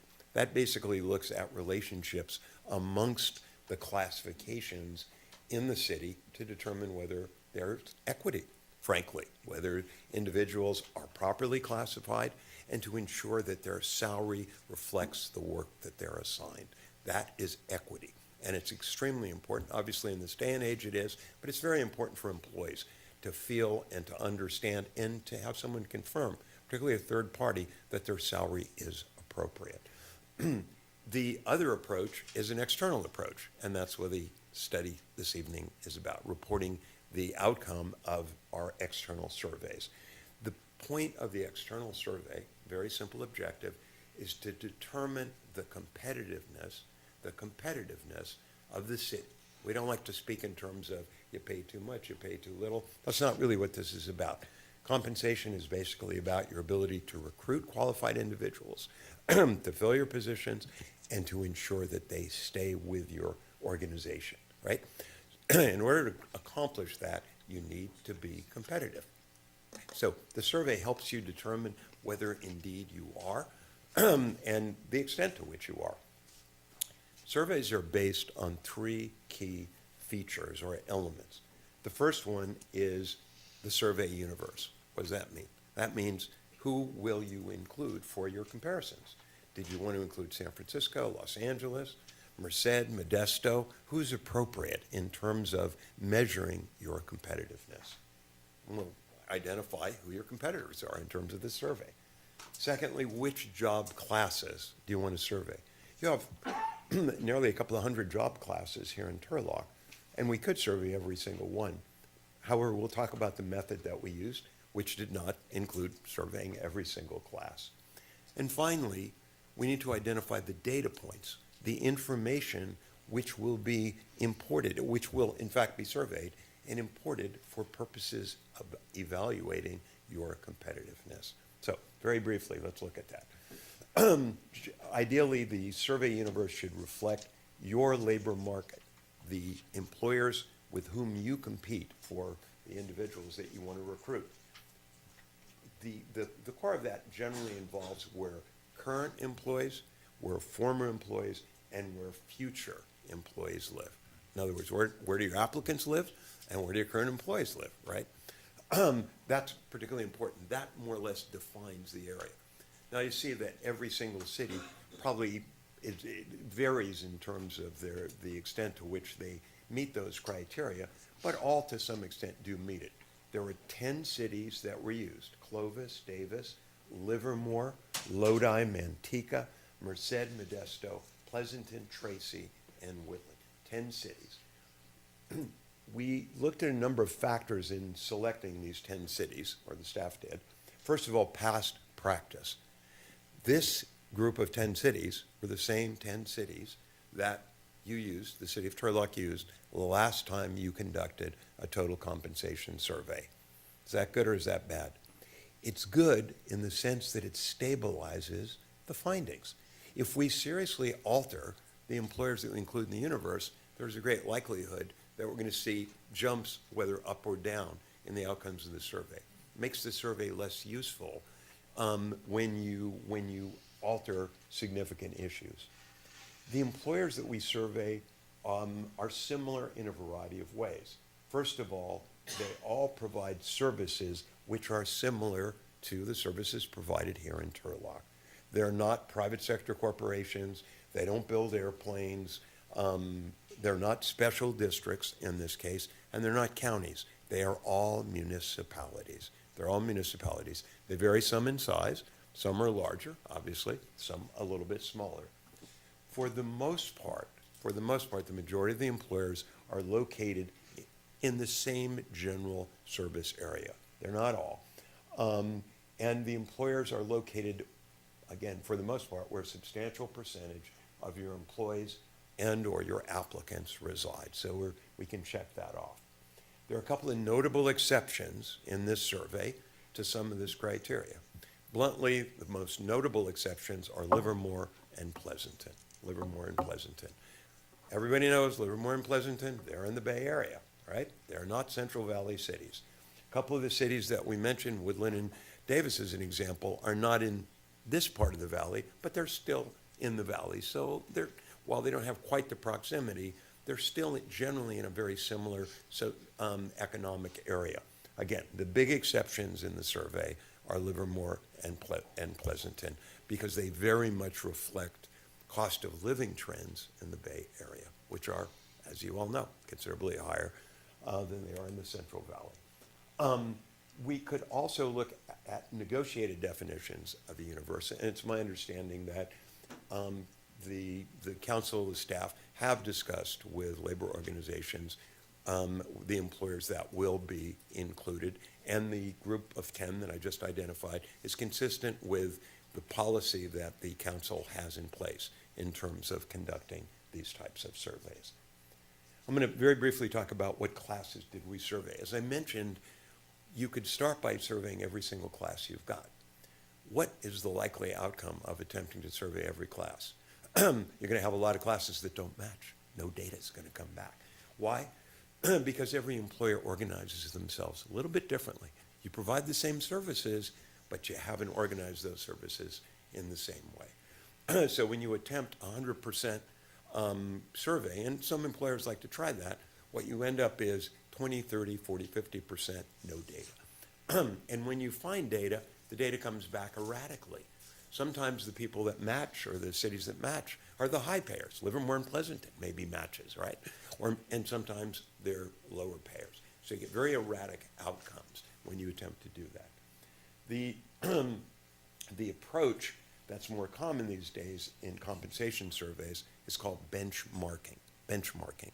And what benchmarking involves is selecting key classes which are representative of other classes and using those to conduct the surveys and then generalize from those findings to other related classes. And you can see in the study, there's a section which begins on page 11 and which shows you how the benchmark system works. It identifies each class that was surveyed, which is the benchmark class, and a series of classes that are related to it. They're on that benchmark. So we look at accounting as an example. Our benchmark class was account clerk 2. Related to it are account clerk 1, account clerk senior, account tech, and so on and so on and so forth. See how that's a more efficient manner and also maintains what? It continues the relationship with classes in the same occupational group. So you get the senior ending up surveying lower than the journey level class or the entry level class, which is what can happen when you survey every single class in your system. Actually, we used a hybrid approach here which is we use the benchmark approach, again, which is discussed in the report for the most part, but we also, in a few cases, included classes which are not typical benchmarks, but for which there is an interest in terms of how they're doing in the market. Very briefly, let's talk about survey data points. Again, survey data points are the information that we use as the basis for our comparison, and here we used 3 major groups and then 1 specialized group. We use salaries. Everybody uses salaries because, of course, that's where the money is, it's salaries. And that's also, guess what? That's what brings people through the door. They look at your job bulletin and they say, how much are you paying? Good, that's a good salary. I want to apply to work for City of Turlock. We have both the minimums and the maximums surveyed. Most employers, by the way, only survey maximums because within a few years, most employees reach the maximum. But there was also an interest at minimum because that's where people coming through the door for the first time, all right? That's where they land. Secondly, we looked at pension. Pension is one of the largest costs for California employers who pay defined benefit pensions, particularly through the CalPERS system, the way that you do. We looked both at classic pensions, which are the folks who came to work before January of 2013, and PEPRA pensions. PEPRA is the Public Employee Public Retirement Act passed for employees beginning in 2013, and it's not as generous as a benefit, but it costs a whole lot less money. So obviously, it's kept the public employee retirement program alive and thriving. One of Jerry Brown's ideas, arguably a good idea. I will say it's a good idea. I think Governor Brown did a great job with it. Some unions don't think it's such a smart thing. The third thing that we included as a survey data benefit are health benefits.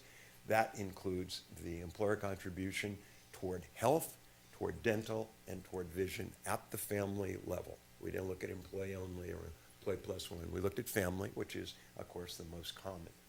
For safety, specifically for police and fire, we also looked at post and education premiums. Very common. Almost everybody in the police department is getting something for post. We looked at uniforms. All of your police officers and fire personnel receive a uniform allowance. We looked at longevity, which, again, very common in safety. And we looked at certificate pay.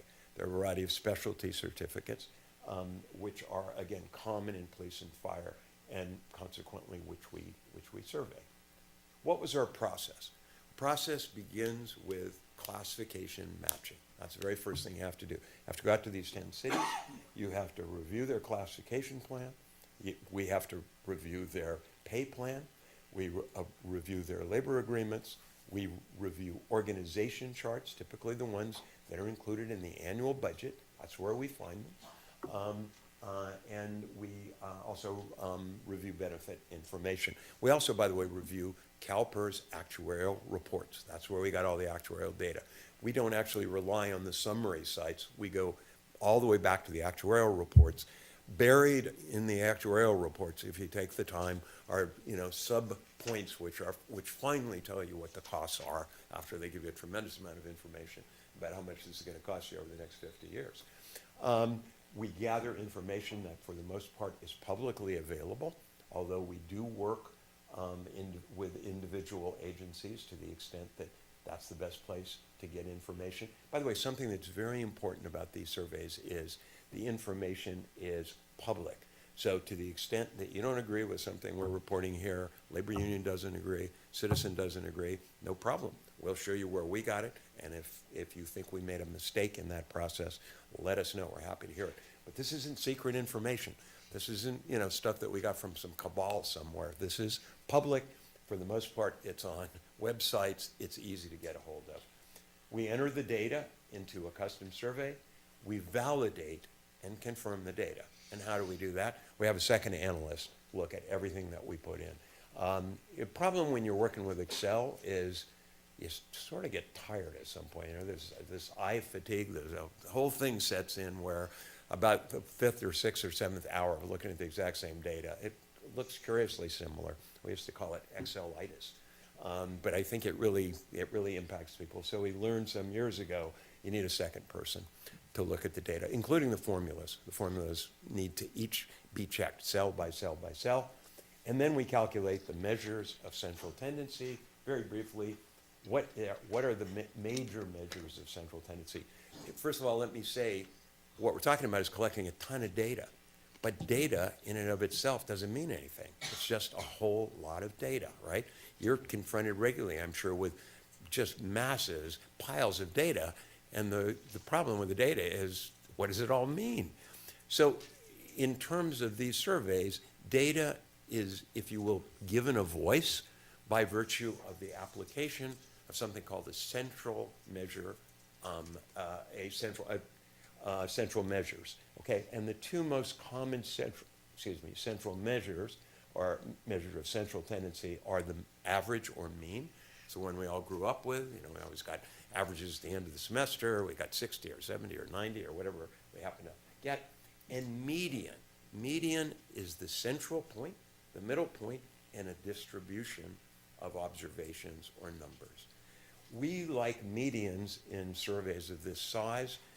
Why? Because they are not susceptible to something called outlier or outlier effect, which averages are. What does that mean? It means if you have, I always think of something like if you did a survey of children in about the 5th grade, and you had one oddball, all the kids were about 5 feet tall, but you had one 6-foot tall person. If you used averages or mean, the average would come out like 5'1" or 5'2". If you use median, the average would come out 5 feet, right there. Why? Because almost every one of the observations is at that point. We're providing you information in both cases, but median is the key. That's the key factor here. It's the most reliable measure, we believe, for purposes of evaluating the data that we collected. So as we've indicated, median is what we are reporting. For our purposes, that is for consultants, generally speaking, variance within 5% plus or minus of mean, of the median rather, is considered at market or competitive. A lot of people would say, what do you mean 5%? That seems like it's too high or too low. Not so, and the reason is we didn't survey every possible labor cost or every possible individual level of compensation. For instance, many of your employees earn overtime. That's not included in this particular report. Many of your employees earn bilingual pay. That's not in this report. Shift differential, et cetera, et cetera, et cetera. So the report is not precise to the individual. It's accurate for the job class.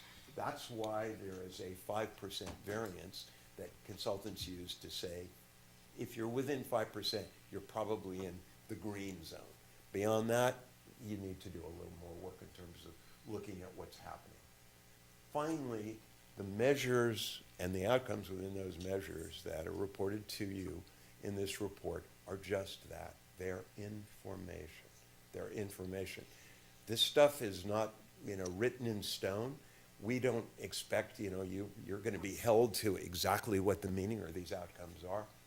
Rather, we provide this information as one way to evaluate the competitiveness of your compensation program. There are a whole variety of other factors that you take into account.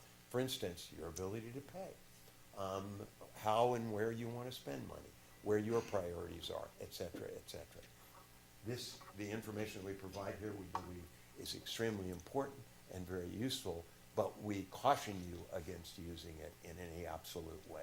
To say, we're 7% above the market, therefore we don't have to give raises again for at least a year until we get down below that 5% number. Anyway, your employee groups would be upset if you did that. Finally, here we give you just a quick summary. There's endless detail in the table. I won't go through that this evening.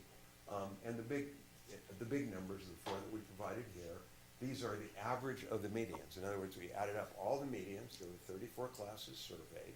We added up all those percentages for each one of those 34 classes, and we created a median within that. But this is the average of the medians, okay?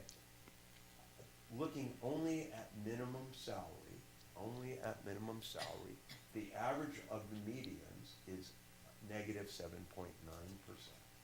Looking at maximum salary, it is negative 8.8%.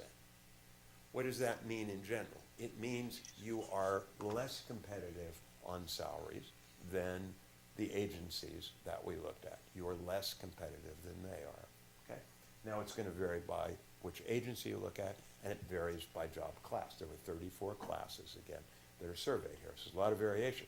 Some are over market, by the way. They're very competitive, and others are much less competitive.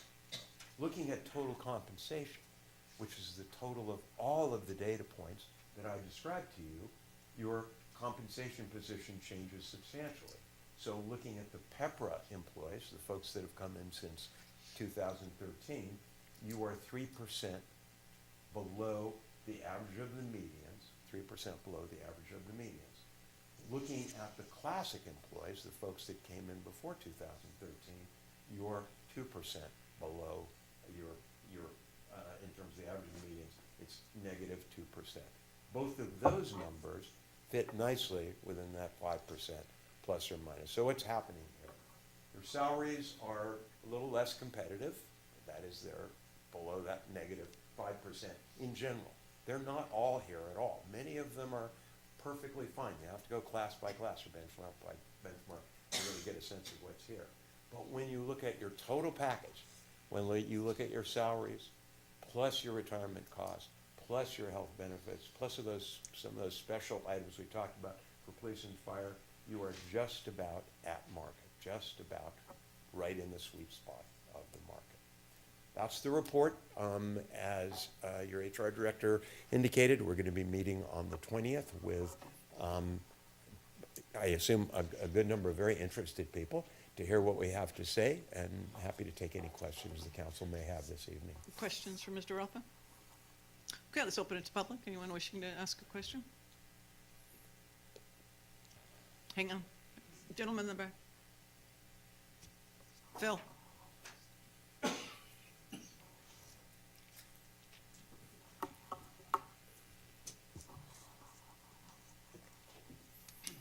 Hi, my name is Frank Ayala from Turlock. Question, I'm looking at Livermore and I'm looking at Pleasanton. Average median income in those two cities, Livermore's 131,000, Pleasanton's 160,000. Average home price, Livermore 1.2 million, Pleasanton 1.5 million. If you take those two cities out of your equations, how does it change those numbers? Because I think you're more competitive. Those two cities aren't even in your ballpark. It's just an observation. Thank you. Well, and I think as we mentioned earlier, when we identified the cities that were included, these are included based on the existing policy within the city. I couldn't agree more. Livermore and Pleasanton are much higher in cost, higher income. They're Bay Area cities, and they're very much influenced by the cost of living in the Bay Area. Bob?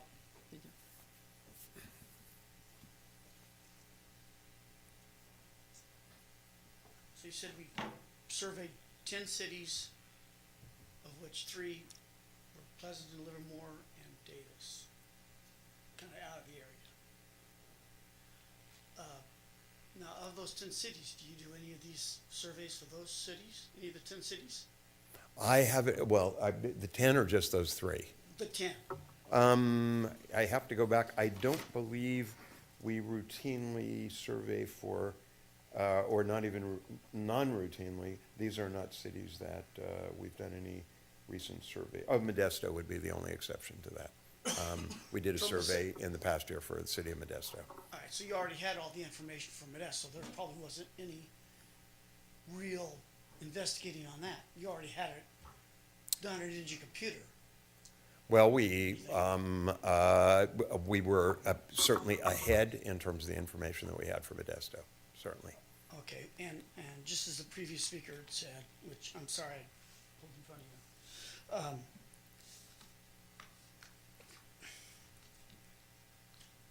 we need a change because even Davis and Pleasant and Livermore, the home housing prices and the whole thing is so out of whack with Turlock.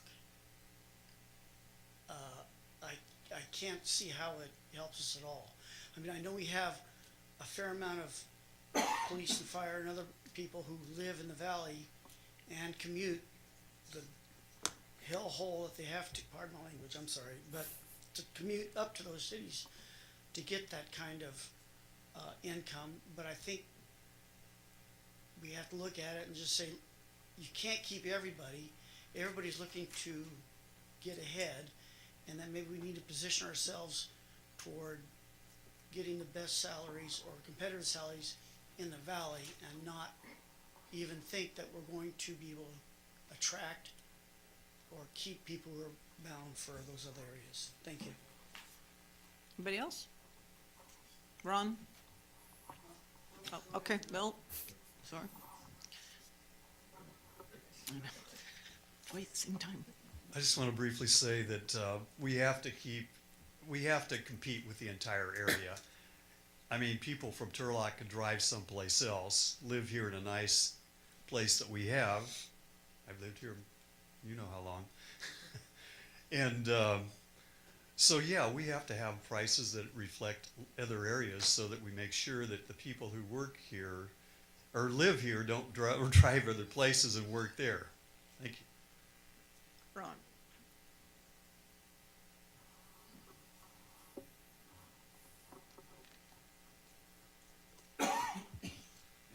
Me again. Couple of studies. Number one, you talked about how the study is available for staff, of course, and city council. Can the public see it? Should be on the website available? If it, to the extent as I understand it's before a council, it's a Mr. public Wilson? document. We haven't posted on a website, but certainly it's available for public view. On the website somewhere? It's not on a website yet. Oh, But We'll you'll just- you'll get it on. We'll get it on a website. okay, thank you, sir. Appreciate that. The cost of this study, then police and fire were included in the comparison. I will also, again, talk about the cities, Livermore, Pleasanton, Davis, and Woodland, I think were included in the list. None of them are similar to Turlock.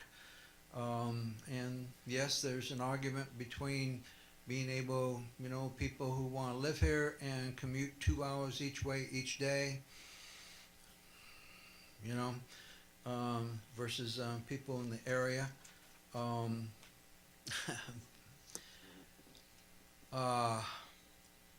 Also, you talk about comparison to just the public jobs in these cities. Again, I made this comment before. I really think that the true comparison is also to private industry. Now, there's no equivalent for the police department in private industry. I'm not talking about them.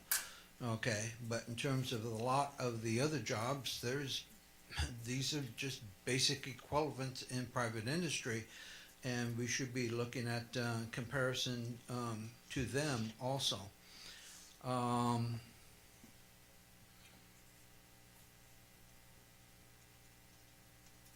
Yeah, so, and then the lifetime costs. Because the lifetime costs for a public employee, again, I may be wrong in this, okay, and correct me if I am wrong, but in the private sector, once you retire from that job, typically you're no longer a cost burden on that company. Whereas in a city, that's not the case. I'm not, for example, one example I heard, and I'm not trying to pick on the police chief, but I've heard that we are effectively paying for 5 police chiefs right now. One active and 4 retired. Okay, and I don't know what the total cost is, but that's what I'm, total cost. Okay, thank you. Thank you. Anybody else? Yes. Larry? Good evening, Mayor and members of the City Council. My name is Larry Mao, and I'm here this evening to represent Turlock Firefighters Local 2434. We'd like to thank you first and foremost for having this compensation study completed and taking the initiative to assure that the City of Turlock is remaining competitive in today's job market. Turlock Firefighters Local 2434 would like to ask that you maximize your return on this investment. We know that you've spent a fair amount of money to get this study done, and we appreciate it. We ask that you take the findings in this study and apply it to the upcoming contract negotiations that will begin in the coming months. We would also ask that, as a council, you determine an overall goal for what you hope to accomplish during the negotiations. Earlier this year, the City of Modesto made an excellent presentation during their contract negotiations with multiple labor groups. During this presentation, they revealed that going into negotiations, they had set an overall goal to be within a target number of the market median across all labor groups in the city. We would ask that our council consider doing the same.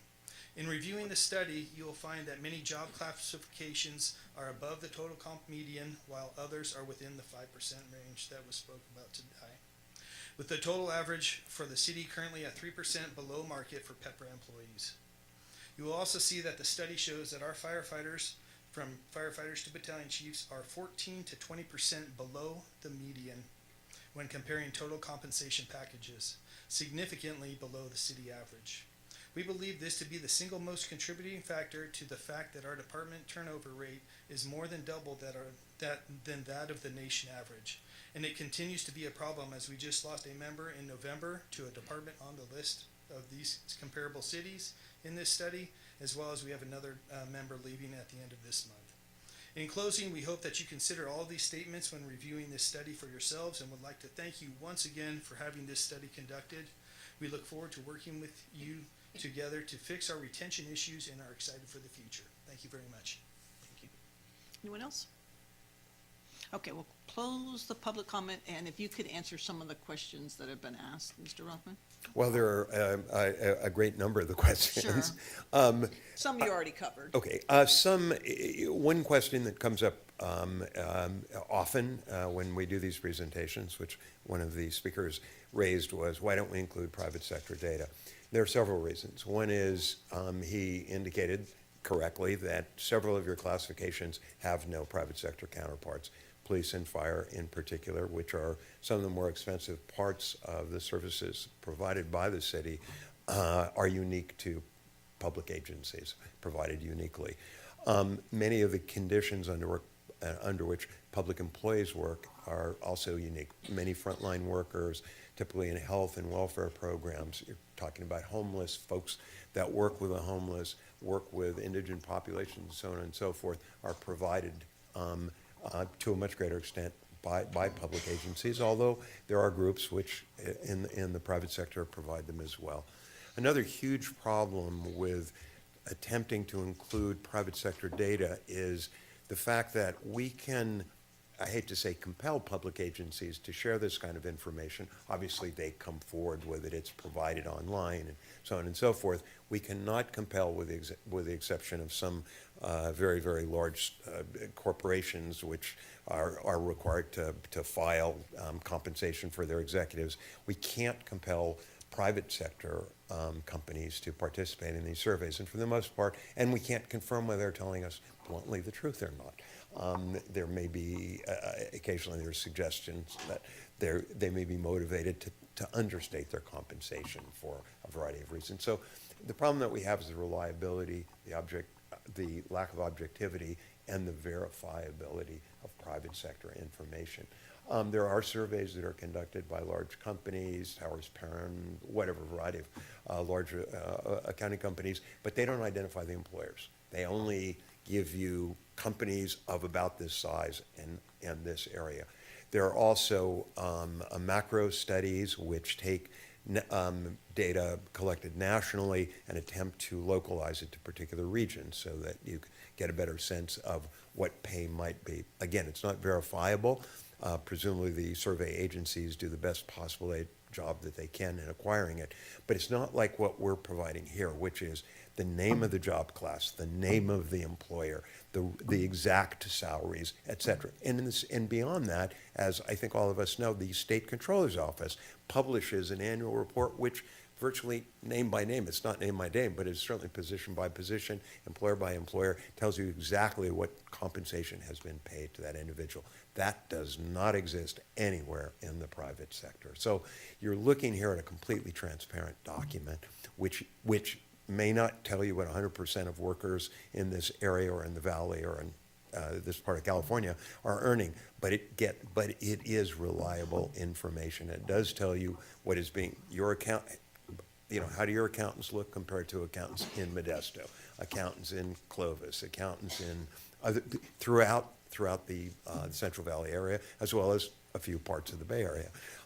So while we would like to have 100% study, it's not really possible. It would also be considerably more expensive.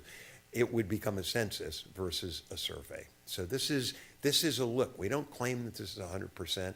We claim only that it's a limited number of employers. You could double this number of employers. You could triple this number of employers. We don't think the outcomes would change dramatically. And we think the sense of the council is that you understand that because you've got a couple of high rollers, if you will, in here, you're going to get a little bit of push in that direction. But you also have a good representation of Valley employers. And when you use medians, and that's the point, back to the medians, those high or very low payers get weeded out, and you look at the middle of the pack. I think that's what's particularly important in terms of doing these studies, and again, how the studies are used.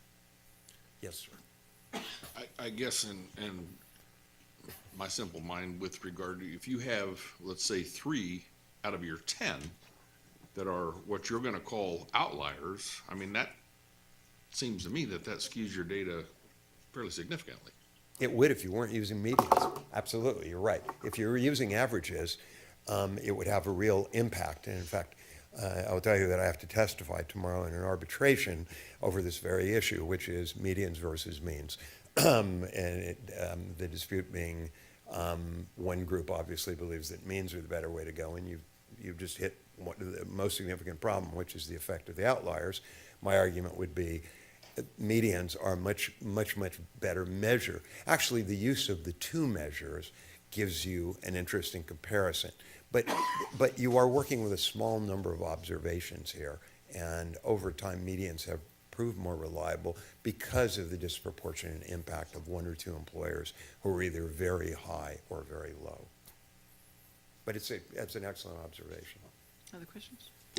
Yes. Comments? The cost of the study, Mr. Bridegroom was asking what the cost of the study was? The compensation?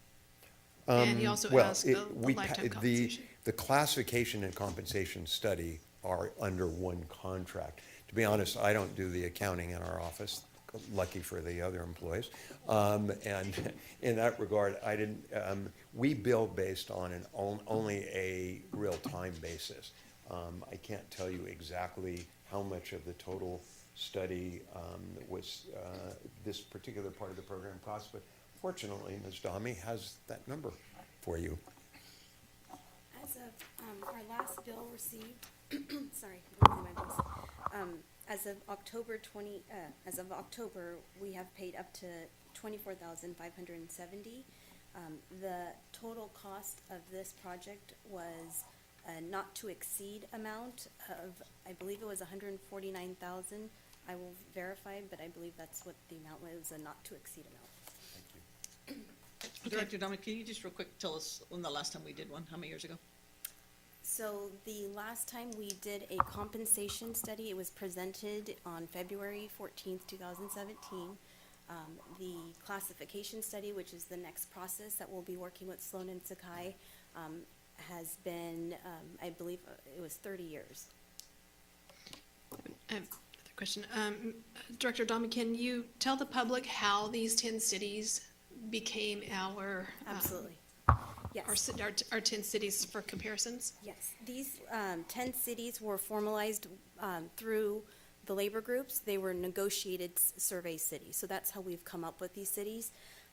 They weren't chosen by one particular group. Thank you. Questions, comments? What's the will of council? Sorry. Motion to approve. Second. We have a motion and a second. Will you call the roll, please?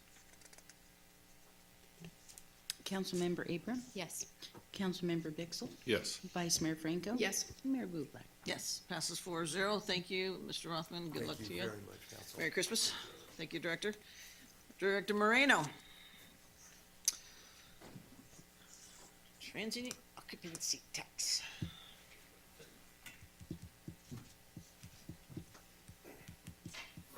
Thank you, Mayor, Council members. Tonight's topic we'll be discussing is transient occupancy tax, formerly known commonly as TOT. TOT is a great product within your general fund as a budgetary item to look at. TOT for the city has not been assessed since 1991, whereas it was at that point changed from 5% to 9%. The topic today is to reassess this and look at it from a current perspective, what our impacts are from that point in time, and see if we can assess this number.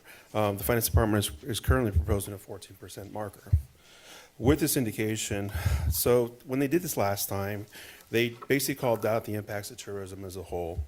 But after that factor, we actually had some larger impacts where we created the Turlock Regional Sports Complex and also expanded Pedretti Park by 3.5 acres. So just kind of put that in pure volume of what that looks like. So some of the sports activities from 2023, for the Pedretti Park, we had about 35 tournaments, registering about 13,000 participants and 20,000 spectators, and that was the rain factor. We had about 5 tournaments that were canceled. On the sports complex, we had about 7 tournaments with 8,500 participants and 15,000 spectators, and again, with rain being a factor, and canceled about 2 tournaments. So that's just a small sample of the data of what I've looked at. Also, when you look at these projects and our groups that come in, you hear me say a lot about the word regional draw, right? We're actually a little bit more than that. We're drawing from down south, up north, and even out of state. You're having people come from Oregon, Washington, even Hawaii to come to these complexes. Due to these impacts, I really like to assess that we look at this overall impact and what that looks like. So by increasing to a percentage of 4.4% or 14%, we're looking at a potential increase of 1.1 million. Currently, how the TOT is allocated is in different factors. 66.6% is going to the general fund. 100% are in Fund 120, tourism, 20%, and to sports facilities, 13.3%. So first question I assume is really going to be, why is the number so high? My objective in looking at this, if you look at other cities and how it all looks like, yes, within the county, we would be the highest marker. Using TOT as a benchmark on how we do things and looking at a larger status of how we look to become, if you look at other cities, they actually start layering different taxes on. They're going to layer on assessment fees, they're going to layer on tourism fees and taxes and that nature. So now we're looking to go in that direction. Just really keep it as a TOT factor and not layer and compound other items on top of that. So that's how we kind of came to that number. So that concludes my presentation, and I'm happy to answer any questions. Question? How about, what is our neighbor to the north, meaning Modesto? Modesto's in the 9% per their ordinance, but they also have 1% on top of that, so they're really about 10%. They have an admin percentage of 1%. Can you give me some examples of cities in the Central Valley, let's say, that have a TOT of 14%? Not in the Central Valley that I've noticed. No, I do not. But again, I didn't assess all their fees. I just looked at the TOT and not everything they're dumping on top of it. How much is it going to how much is it going to cost us to put this on the ballot? That'll be my next steps, to bring a consultant in place. I would say roughly $15,000 to $60,000. Really, it's about 50 to 60. Sorry. A large bulk of it really just comes from drafting the ordinance and get everything in place, educating council on what this looks like. Because remember, this is tax. Right. It has to go to the ballot. There are steps we have to take. We really need to bring a consultant, one, to draft the ordinance and make sure it's clean. We can copy from other cities if we need to, but it's really making sure we do that step process so we do it in accordance to the law. And the time frame to get it to the point that you can put it on the ballot? When is it going to go into effect, basically? Basically, if it goes into effect in November, it'll take a couple months after that, where it actually goes into place, like January. What's the deadline to get it on the ballot? I don't have that deadline, but I'm confident we can reach that. And that's January 2025. Councilmember Reed? That's correct. Yes, this might be more of a question for Mr. Wilson. Can you speak a little bit to kind of the facilities needs that we have with, if this generates $1.1 million a year and 13% of that is going to facilities, what ongoing needs do we have to continue this for us? Well, I probably look to Mr. Schultz to answer that question more clearly than I can. But both the Pedretti Park and the sports facility are not brand new. and they take a lot of use and they take a lot of wear and tear. There needs to probably be some major improvements done at Pedretti Park in terms of the triangle area and whatnot, but I'll let Mr. Schultz talk about them very specifically. You know, a good example of what that topic would be is the light project we just did, right? Prolonging those projects costs us longer money. We're gonna have to continue to proper maintenance, but also upgrade our facilities, whether it's the restrooms, the lighting, or so forth. But yeah, you have any comments? I think Isaac pretty much covered it, especially Pedretti Park, our older facility, where we host tournaments almost every weekend that we're open as long as the weather's fair. We have what I call the octagon in the middle of Pedretti Park, which is where we do our scoring, our restrooms, and our office. Anytime we have any kind of major tournament, we don't have bathrooms that are adequate to support that. We have to bring in porta potties for it. The scoring room is also inadequate. We're putting new scoreboards up, but we haven't made a major investment in infrastructure out there in a long time. The biggest thing we've done is with the CSUS tournament that comes into town, we do probably $8,000 to $9,000 just to keep the fields up. It's an important tournament that comes in as we're talking about the TOTs and people coming from Canada, Alaska. They're all staying in our hotels. It's centrally located, so if you're playing at Pedretti, you can stay at your hotel and probably not have to get in your car at any time. But yeah, we definitely would, if that did pass, we'd like to see some of that money come for maintenance and upkeep of both facilities, especially Pedretti Park. We won't even get into the cost of gopher maintenance. It's very expensive to maintain a park. Back to how the money is divided up. I mean, Probably should change it. well, I'd say, yeah, I mean, that's something I think is probably worth looking at. So I agree. How the money's currently divvied up is basically set by a budget act back in 2020, 2021. During that budget conversation, they started allocating it out. These funds are discretionary in the sense of the way it can be used for citywide services, right? Maybe it's to the roads program, thinking of it in that nature. Maybe one example, talking to our public works director today, is maybe creating a patch program or some to that extent for the item or the dollar amount that's going to the tourism fund and carving some of that out. So there's different avenues in which we could look like to assess our current practices and where it's all going. Any other questions? All right, let's open it to public. Anybody? Let's start in the back. Ron? It's not wrong, that's me again. That's, oh, my bad. That's not wrong, that's me again. Yeah, it's me again. Yeah, I'm gonna have to change my name. Yeah. Thank you. Where was I? My memory may be incorrect, and if I am the vice mayor, I think can correct me on this. I seem to remember that we were allocating $250,000 or something out of the TOT to take care of the engineering deficit. Okay. Okay, so that's one thing.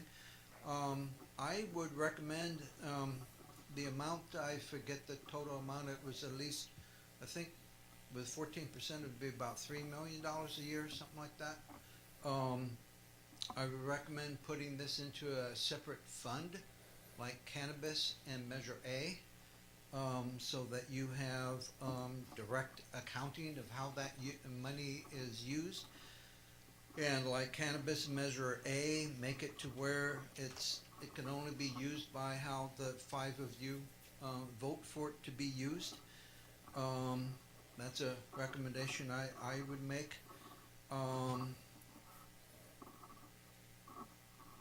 Also, be able to use some of that money for marketing Turlock to bring people to Turlock. And then also, I don't really know much about this, but I remember reading on social media about higher crime around the hotels on the south side of town. So if we're going to have hotels and ask people to come and stay, we need to make sure that they're safe. Okay, so perhaps we need to look at allocating some of that money for additional police staff for that area, and also perhaps for downtown. Okay. Yeah, I think that's it. Okay, thank you. Frank?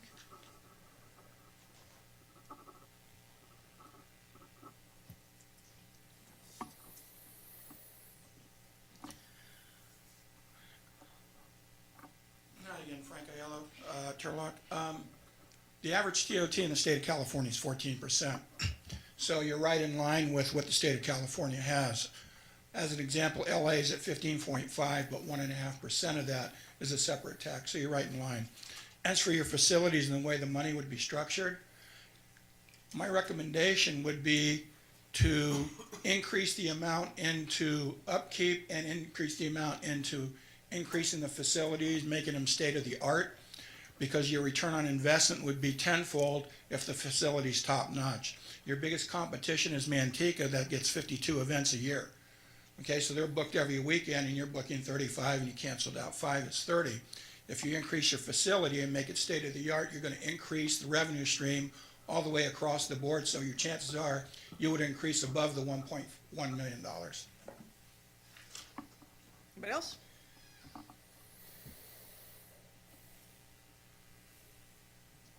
Okay, I'm going to give you some information here. Here's a list of California cities and their transit occupancy tax rate. And this was done in 2021.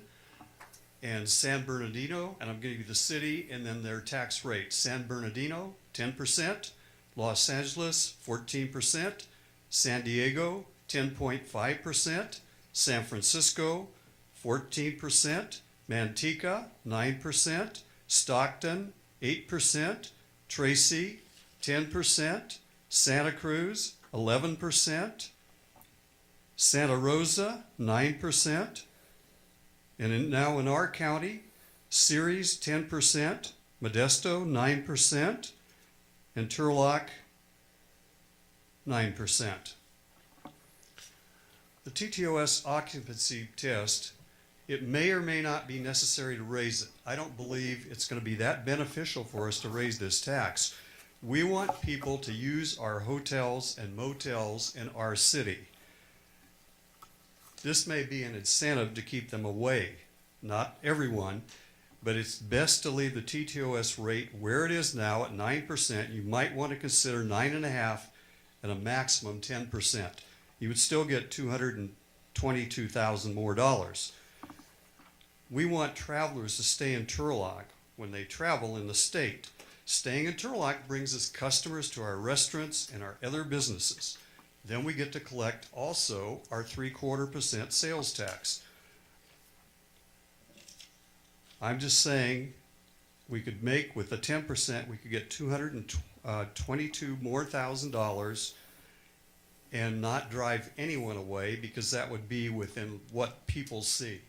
When people are traveling around and coming to one place around the state, they're going to realize that, hey, you know, this is more expensive here. Let's just keep people coming to Turlock. We have the greatest draw of any city in Stanislaus County right here in Turlock. I believe that a 10% rate would be the best rate, but I would even leave it at 9%. So I think you want to think about this and not just jump to a conclusion. Anybody else? Bob?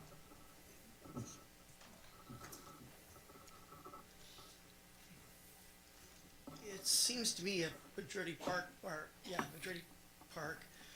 that there was going to be LED lights installed. Has that been done? That project is in the works. I'm not sure if it is done. It's complete. I think. It's in the works. Okay, well, that's a pretty impressive improvement. So to say that we haven't done anything to improve it, I mean, that's pretty impressive. I agree with Milt. If our transportation tax is the same as Modesto, we should keep it that.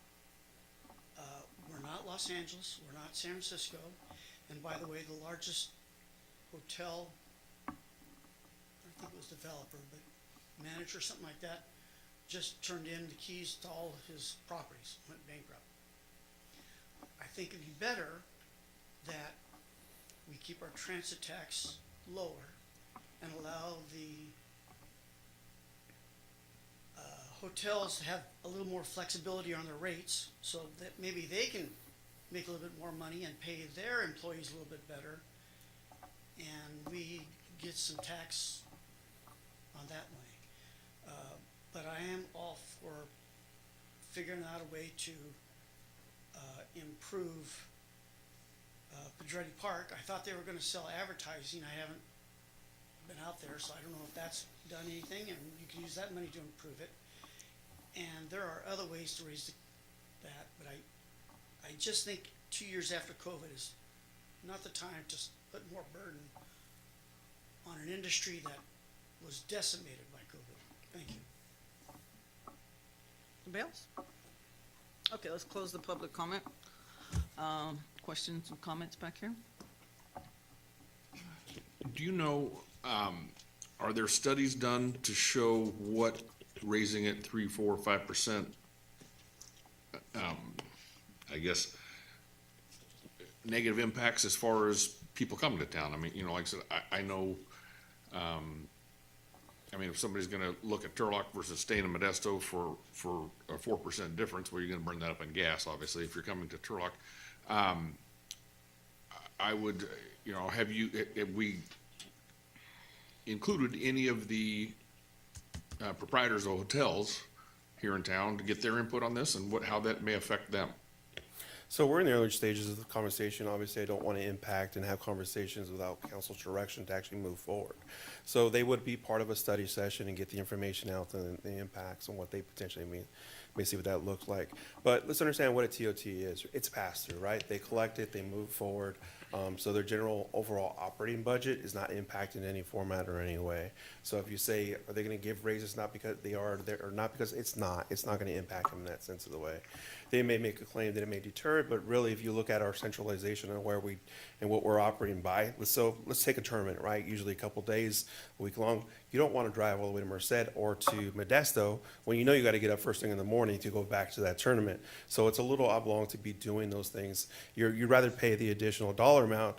So depending on a dollar amount perspective, if you had a room for about $150 going up to 9%, you're really just paying about $6.50 more. So your overall impact is not that great. Mr. Wilson? In answer to Councilmember Beck's question, I periodically meet with the hotel owners, and the last time I met with them, which was several months ago now, I actually brought up the idea that we were going to probably raise the tax, and they were all for it. And Director Moreno, in with regard to the updates at Pedretti Park and other, sports complexes, we don't have a revenue stream to do that currently with the budget. Correct. So going back to the lights project, it actually took multiple years of rolling money away just to get that project done, and it was about $400K. It wasn't even a large overall project. So this will help mitigate some of those things that really need to be addressed. Can we adjust the line items that we utilize this tax for, such as, we send 67% to general fund? Can we say we're going to send 50% of that, and then the balance we're going to send to sports facilities to, make these improvements? Because I agree, Pedretti Park needs some updating and upgrading, and we could have a much better facility. Manteca's is getting old, and they haven't put the money back into it the way they did at first. So if we did, we could have a very nice facility that we would rent out as much as the Manteca facility. Yeah, I definitely see this as part of a conversation going forward on what the money's going to be utilized as. Again, going back to the parks and how it all looks, you need to maintain them to continue to keep the draw that you currently have. It's, for example, if your restrooms start to deteriorate, you're going to lose those customer bases that are coming in. If you don't create an impact in the general fund and help with public safety, they're going to see a threat of people coming in. They're not going to feel comfortable coming here. All these things will help those impacts and mitigate those measures so that we can keep people coming here and doing the things they're doing. What's the will? Motion to approve. Second. We got a motion and a second. Will you call the roll, please? Councilmember Abram? Yes. Councilmember Bixel? Yes. Vice Mayor Franco? Yes. Mayor Bublak? No. That passes with the 3-1. Thank you, Director. Thank you. All right, item C has a green sheet for you guys to pull up. This is Mr. Fagan. Did you fall asleep back there? You here? You with us? All right. Good evening. Mayor and members of the council, I do not have a slideshow for you tonight. I know, I'm sorry. I was just getting the popcorn ready. Yeah. Tonight, I'm bringing to you a proposal to put forth an application for the MORE program. This is a program that was just funded by the state of California I think it was in May or June of this year. What it would allow us to do, very simply, is to get grant funds from the state. We would be able to repair or replace, depending on their factors, mobile homes that are owned by residents of the mobile homes. It couldn't be rentals. And this is a program that would assist us in directly affecting our senior population, because I toured the seven major mobile home parks in this town. The vast majority of them were around my age, let me put it that way. And young. Yes, young for me, yes, that's correct. But this is a need. I mean, when I look through them, I just wrote down thoughts. Roofs, sidings. You can't tell the interior at all, obviously, from outside, but I mean, it's obvious. When I talk to trailer parks, these things are, these units, not things, these units are 30 to 40 years old, which is especially for the roofs on those, that's past their lifetimes in most cases. When I talk to a couple park owners, most repairs currently are done on an emergency basis because the people living in them don't have the funds to be proactive in doing repairs. This program is designed for low income. Low income for this would be most of them are one or two family households. I mean, two-person households. Low income would be about $47,250 for a one person, $54,000 for a two person. That is the current level it would be at. That changes in June of this year, so it would probably be going up, not substantially, but it would be going up some dollar amount. Tonight I'm just asking permission to submit an application for this. If we were funded for this, it is a competitive application. We're not entitlement or anything like that. If we are funded, we would bring back to the council policies and procedures and direction on how we would go about this process. Once you receive if you receive an allocation, you have 3 years to spend it. Our proposal is asking for $3.5 million. I really don't believe we'll get $3.5 million, but I believe that would be a good start. I would believe at $3.5 million with administration and everything, we could do probably 100+ units, which would be a really good start on the 600 and some odd units that I accounted for, at least when I was doing my drive-throughs. I think that this is a program where we currently don't have funds that we can address it with. I think the positive with this is if we can get this funded and move forward with it, if we do get other funding from other sources, we could use that as, this is our guidepost. This is where we're going. We've got it set up. We just bring in another funding source, whether it be home or CDBG or whatever it would be, or something that we don't even know about today. I think those are the real positives about this. I can tell you that after doing the survey, it said 40%. Well, I had to cut it off at one point, and so we cut it off. We got additional people supplying us the information. So we got over a 40% response to a survey, which is phenomenal. I mean, usually you would expect 10, 20% at the most. So the need is there. The city, I think, we're in a position when we have talked with them, the initial talks I had with them and our director was like in August or September when we were talking about moving forward.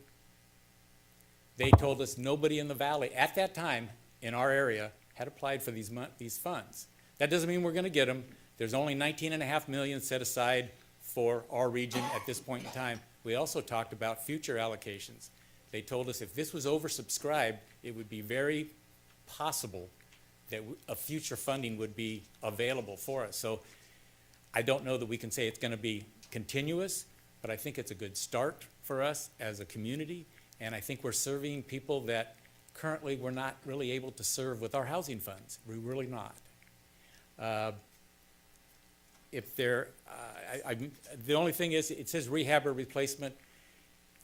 In the rehab, that's fairly straightforward. Replacement, the only caveat in there is the replacement, we can only replace units if the cost to do the repairs is greater than buying a brand-new unit.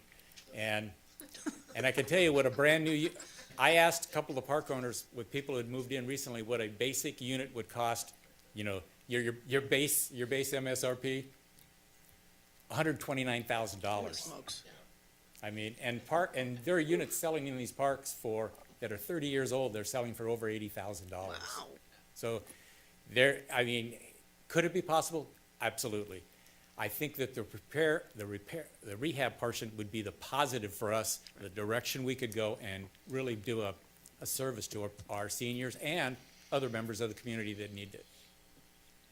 Question? Yes, sir. Thank you so much for doing this. I've been wanting this for 3 years, so I greatly appreciate it. Do we have any policies or procedures or ideas on how we're going to vet out the people that are going to be? Well, I've kind of, applying? we would bring all those back to the council for their approval, but obviously there's thought processes I've already gone through, and we do have a rehab program, so we could garner some of the information off of that, Okay. but this is gonna be a little different. Okay. And then household limit, is there going to be a household income limit? Yes, the household income limit is low income. It depends on the number of persons in the house. Most of them are 1 or 2 people that I saw. Okay. And then grants, not loans. It's a grant to us. We have, and that's the thing, when we bring back policy and procedures, we can do it in 3 ways. We can we don't call them grants, they're called forgivable loans. Right. Because that's the way the state has told us this. Correct. And we could defer the loan for a time frame and have it due at a period, or we could have an amortized loan. So there's 3 opportunities. What we're looking at for the most part, because of the income level of the individuals we're dealing with, some kind of forgivable loan over a period of time so they just don't fix up the home and sell it the next month. And so like 3 or 5 years, and it would be forgiven proportionally over that time. Over that time. What was the point of us going and looking for general contractors then? Wasn't that supposed to help us, like, so that we could actually do the work or have them do the work and have some accountability, or no? Yeah, well, the thought process at this point in time would be if we could pick out 1 or 2 general contractors, depending on the amount of money, if we get like $500,000, we could do it with 1, because that would be like 10 or 11 projects over 3 years. That would be easily handled by 1 contractor. If we got 3.5 million, for example, we probably need more than 1 contractor to address the issues, because you have 36 months to spend it. And the only caveat is there is a monitoring fee that we would have. It's 0.42%, so about $4 on $1,000 for monitoring fees that we'd have to pay the state. So it's a very minimal amount in that situation. When's it due? And then if it were, when would it be awarded? It is ongoing. It started July 31st, I believe. That's that memory loss thing. Okay. Okay, but. Ginkgo biloba. Yeah, and, it's ongoing until funded. Our knowledge to date, it has not been depleted. We can file these up until, I think it's June or July of next year. We want to get it in as soon as possible because it is first come, first serve. And we want to see what they're willing to give us. And like I said, we can ask for this. It's what they give us in the end result. Then we have, I'm sorry. How quickly would you be prepared to? Submit? Yep. Tomorrow? Nice. I mean, we have the form to put together. We would just need a count.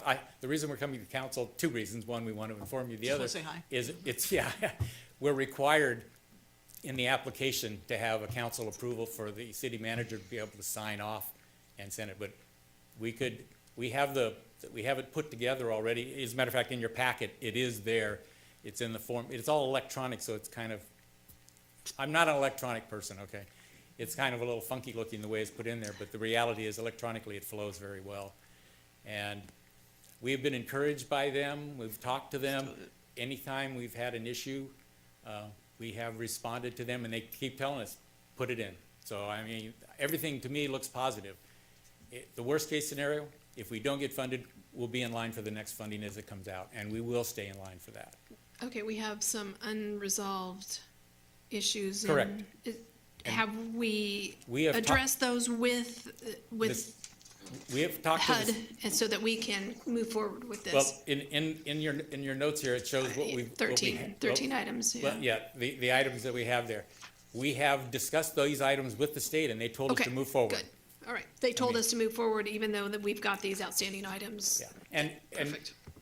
the thing is, a couple of the outstanding items really right now are in HUD's ball. I mean, the two VGRs, we submitted them October of last year, and HUD has yet to respond to them, because in those cases, they're making a nationwide policy, which probably is gonna take an act of Congress. And Oh, this is nice. next Okay. year's an election year, so nothing's gonna happen there, so, I mean, you can be Well assured of taken. that. Yeah, Councilmember Abrams. Yeah, based on your survey, which, 40% is a great response, there sounds like there's a lot of capacity, or there's a potential for a lot of demand of this. Do we have the capacity, once funds are received, to hit the ground running with getting, people signed up and getting projects under the 3-year deadline? There's two, I can just tell you my thought processes at this point. Based on the amount of money we would get, it would determine how we would do it. If we got only $500,000, we would probably advertise it, take applications to a certain date, and then do a lottery to select who's first. Or we could do it based on handicap accessibility first. There's a lot of options we can do with that, and it would be direction, we would come back to the council for your direction as to how you would want us to deal with that. But I'm thinking, if it was only 10, we do have the capacity. If it's 100, we would be thinking of, my thought process is maybe getting another part-time person to assist us in managing we would get contractors to run the projects and everything else, but somebody to oversee the contractors. And right now, we don't, it would be inundating to our staff.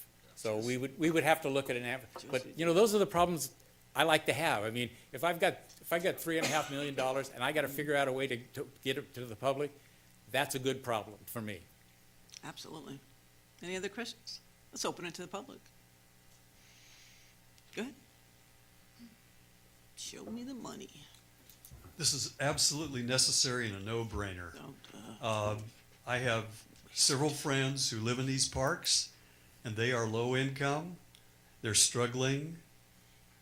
They have sometimes floors that are caving in, various issues. And this will be a great help for them, so let's do it.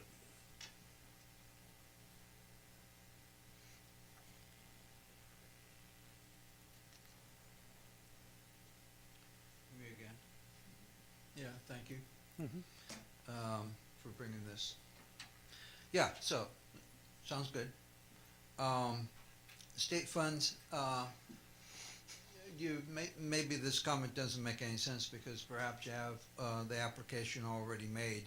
But the thought that struck me when I was in the back, we have, a company that we pay to advocate, I'm not using the right words, in the state to help us with grant applications and other things Yeah. like that. You know what I'm Lobbyist. talking? Yeah, you know what I'm talking about. Could they help in terms of making suggestions of perhaps ways that we could enhance our application to enhance the probability of winning it? Okay, and part of the reason why I say that is, what was the projected state budget deficit? Was it 120 billion or something? it keeps going up. Yeah, it keeps going up, okay, so it's like if the money's available now, we Grab better get our grubby little paws on it, okay? So I was just trying to come up with a suggestion of increasing the probability of getting our grubby paws on the money. I'm just also curious, you talked about it would have to be owners. What, do you happen to know what the the percentage of owners versus Yeah. renters? Okay, and they're just. Of the 234 that I have in the survey, there were more, I think there was 3 renters, 4. It was virtually 90-some odd percent were owners. We're owners. They Oh, would, 90% would qualify as an owner. Whether they income qualify, obviously, we'd have to do that on an individual basis.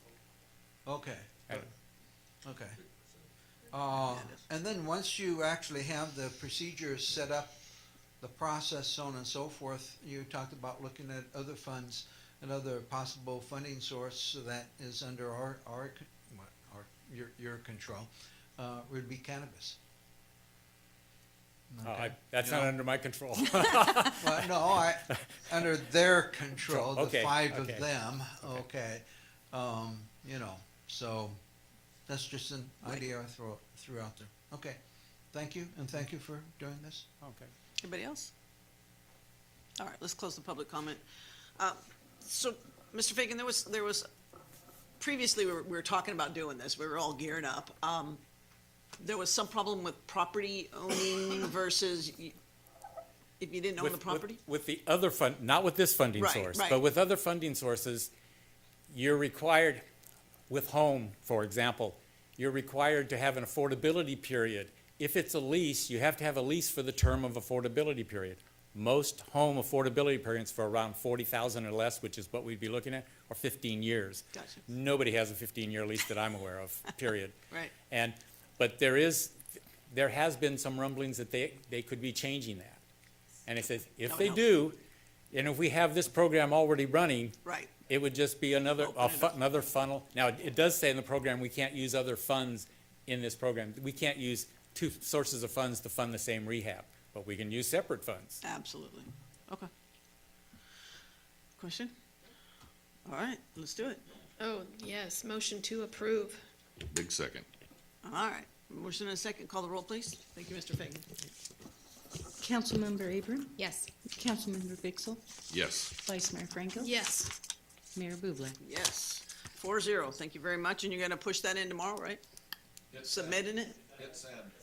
Thank you, Ms. Warren. All right, item D, Director Sims. Talking about TOT, let's spend it in a good way. Good evening, Mayor, Council, members of the public. The item before you tonight is asking Council to approve a resolution to appropriate funds from Fund 120 Tourism Unrestricted Reserves in the amount of $20,650 for a downtown Turlock security enhancement pilot program that will run from January 2024 through the end of December 2024. At a September 2023 City Council meeting, the Turlock Police Department entered into an agreement with Fusus to provide real-time crime reporting and security enhancements by way of video surveillance technology and communication throughout Turlock. City Council had expressed interest in identifying strategies to incorporate Fusus technology into the downtown Turlock district. City staff collaborated with Turlock Police Department staff to develop a strategic pilot program utilizing Fusus technology within the downtown district. For a business to participate in the Fusus video surveillance program, there's a one-time cost of $200 for a Fusus service box and a $150 annual subscription. The City of Turlock Downtown Turlock Security Enhancement Pilot Program will fund the first-year costs for up to 59 businesses within the downtown district. Downtown businesses interested in participating in the pilot program will be assisted by Turlock Police Department to facilitate the onboarding process with Fusus.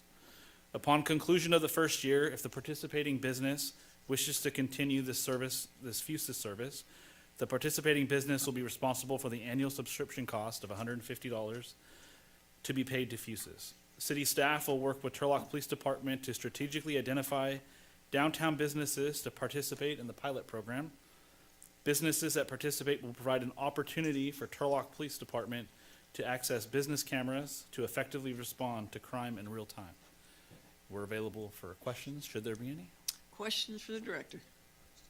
All right, let's open it to the public. Anybody want to say anything? Travis? You got nothing? I got a thought on it, but Tell us. Well,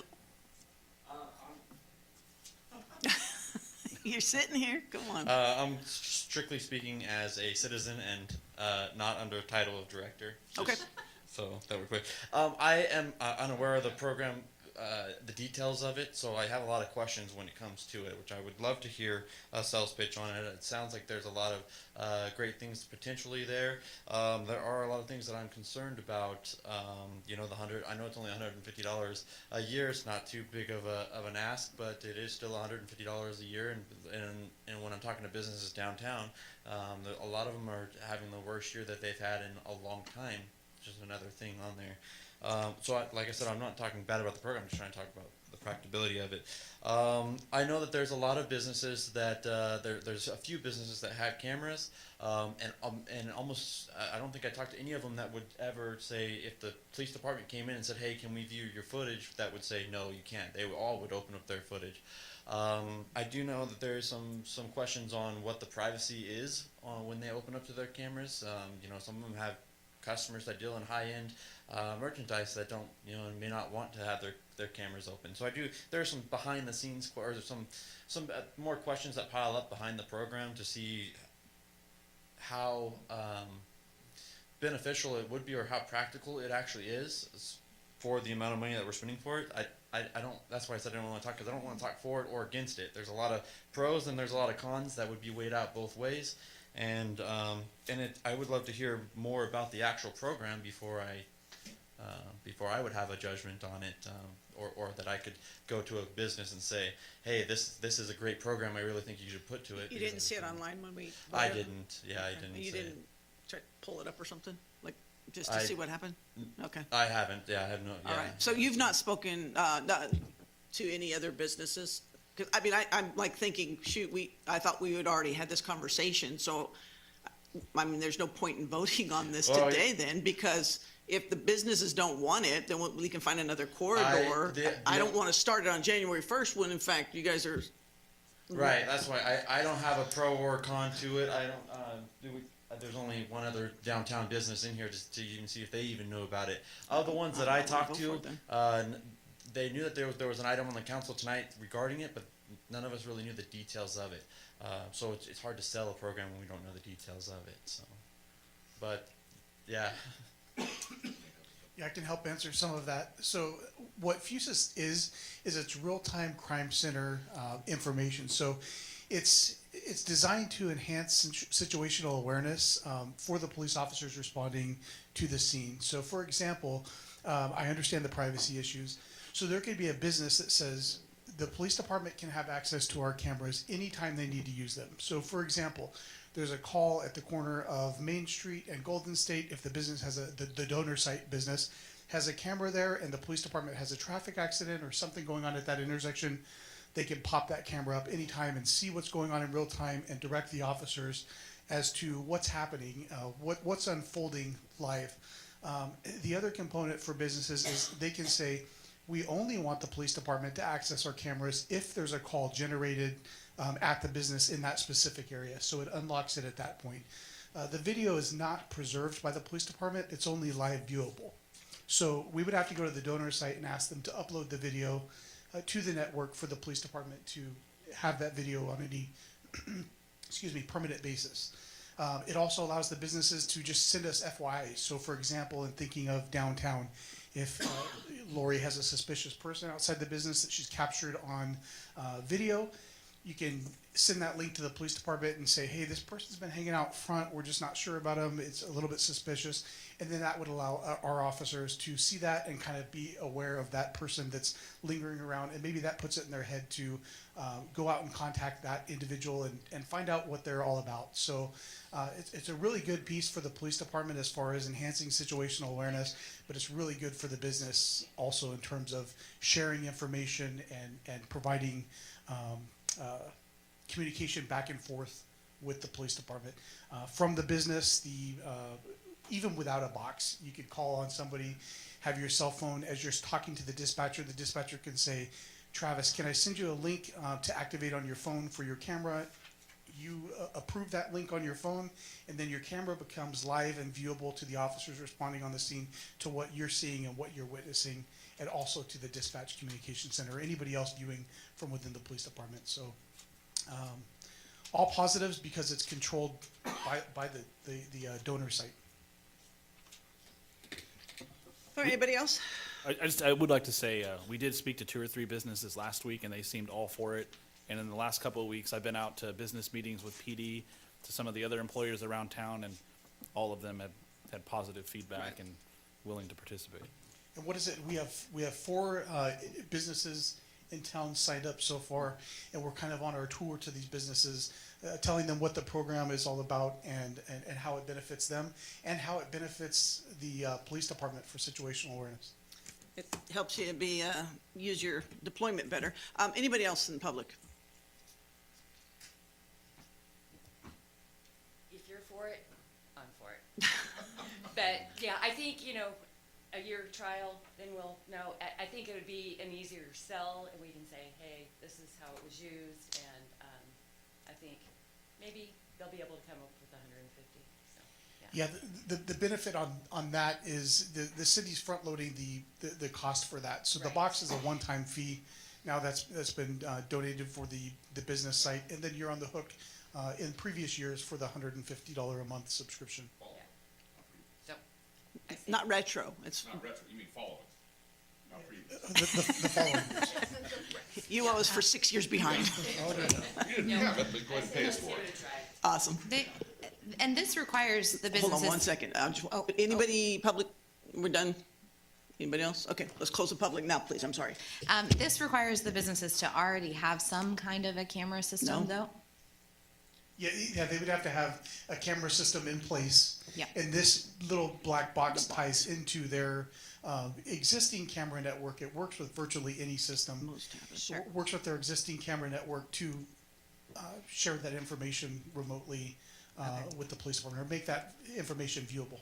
Do we know how many cameras are in this downtown district that we're offering this to? How many businesses, eligible businesses, have this capacity to link up with Fusus? Regarding the downtown district, I've been working with Travis to try and compile a list of how many businesses have exterior, interior cameras. So we are still working on putting that list together. This is kind of a question on insurance. If a business has the Fusus, would they get a discount on their insurance? Let's phone Mr. Ireland.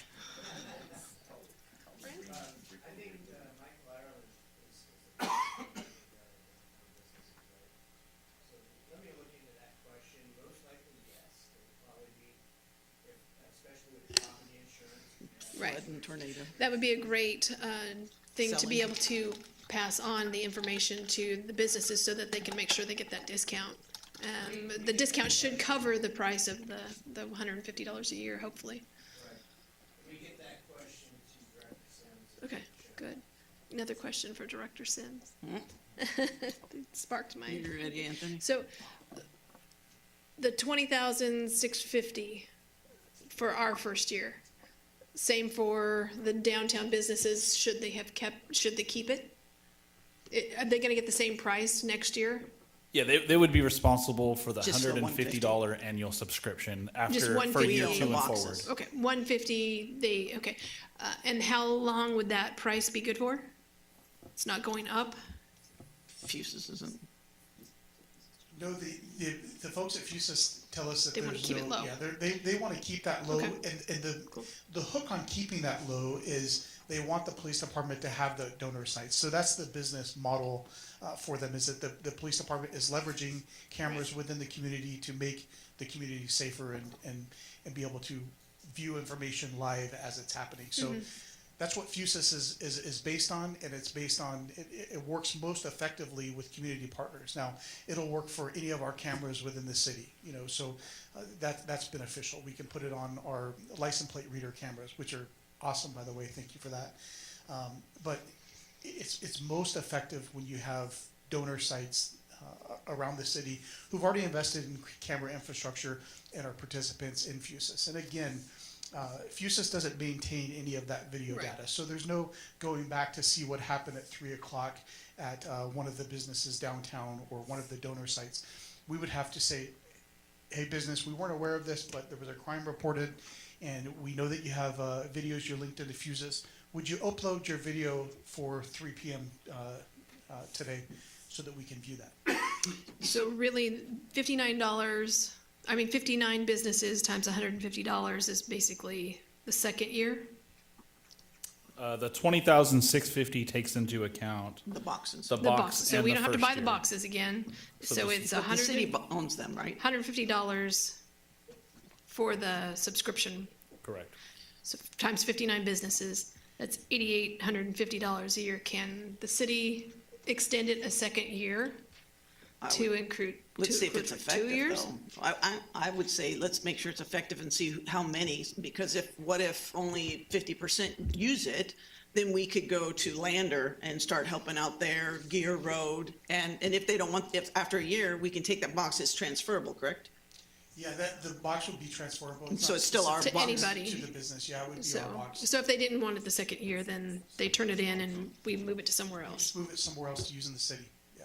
And then it's just still the $150. That box is ours, but that we're putting it out there to help the So- community. so, for example, if one of the downtown businesses participated in a year and a new owner came at the end of that, or they decided for some reason not to participate in it the second year, we could take that donor site box and use that at another either city location or offer it to another business in downtown who was maybe not part of the original group. Question, comments? So just for clarification, the city owns the boxes?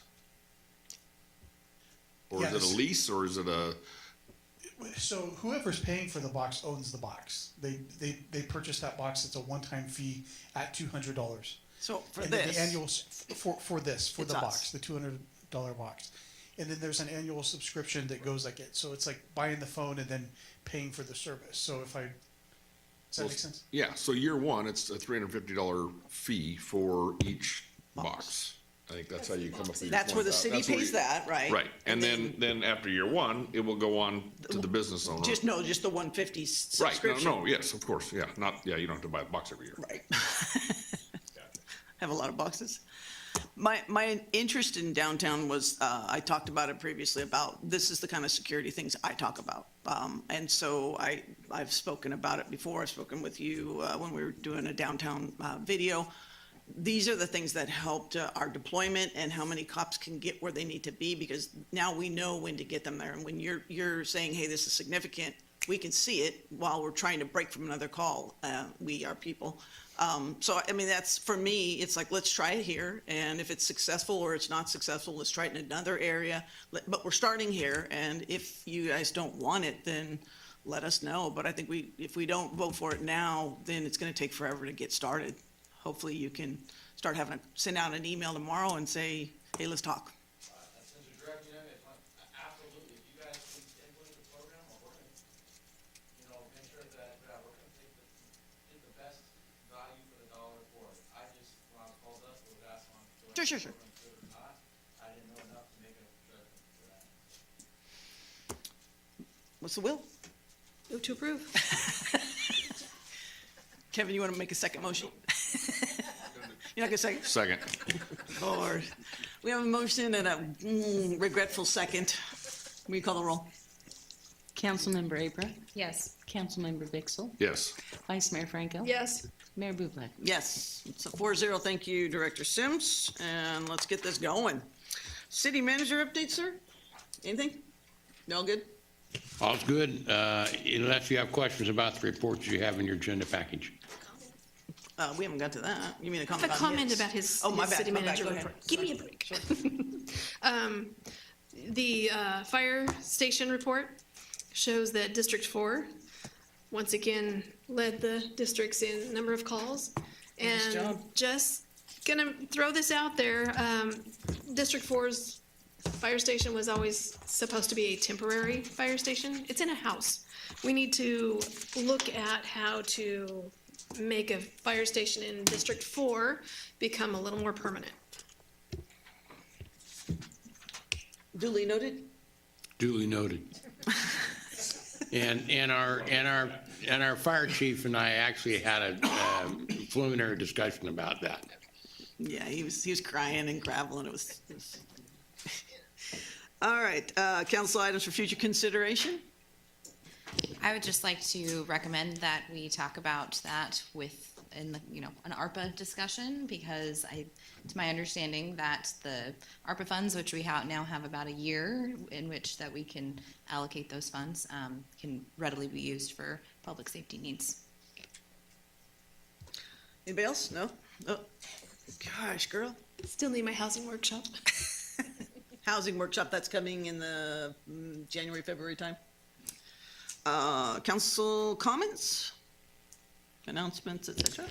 I would just like to thank everybody who had a role in the parade. So Public Works, all the many different titles underneath that, and all the officers that were directing traffic and keeping everybody safe there. It was a really fun event, and also great job to the TDPOA for the Festival of Lights. You guys make downtown magical with that event, and I can assure you that the kids really loved the snow. So thank you for that. I will piggyback on that. It was interesting to see the parade from our perspective from the float. I'd like to thank you all for making it such a pleasant experience.